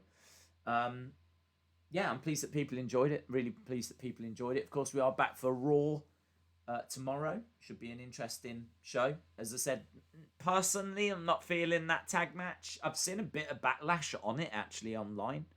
And Raw hasn't been brilliant recently, so straight up honest, I don't know what to expect tomorrow. I honestly don't know. But I'm sure we'll get something. I'm sure there'll be some talking point that comes out of it. So, yeah. Go home show. We're building towards Clash of Champions. We're building towards that big UFC show as well. So, plenty coming up this week. Plenty coming up. 2 Dynamites as well. I don't know what I'm going to do on Tuesday. Think, just talking about it. Meant to be doing the NWA show.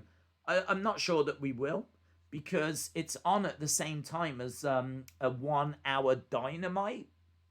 I don't know what's on that Dynamite, but I think they're on at the same time. So NWA and Dynamite, I think, overlap on Tuesday. So Tuesday's a bit of a problem. I can see it being Tuesday that we do the Dynamite watch along, and I'll probably have the NWA thing on in the background. But I probably won't put it in the thumbnail or anything. I'll probably just do the thumbnail for AEW and set it all up as AEW.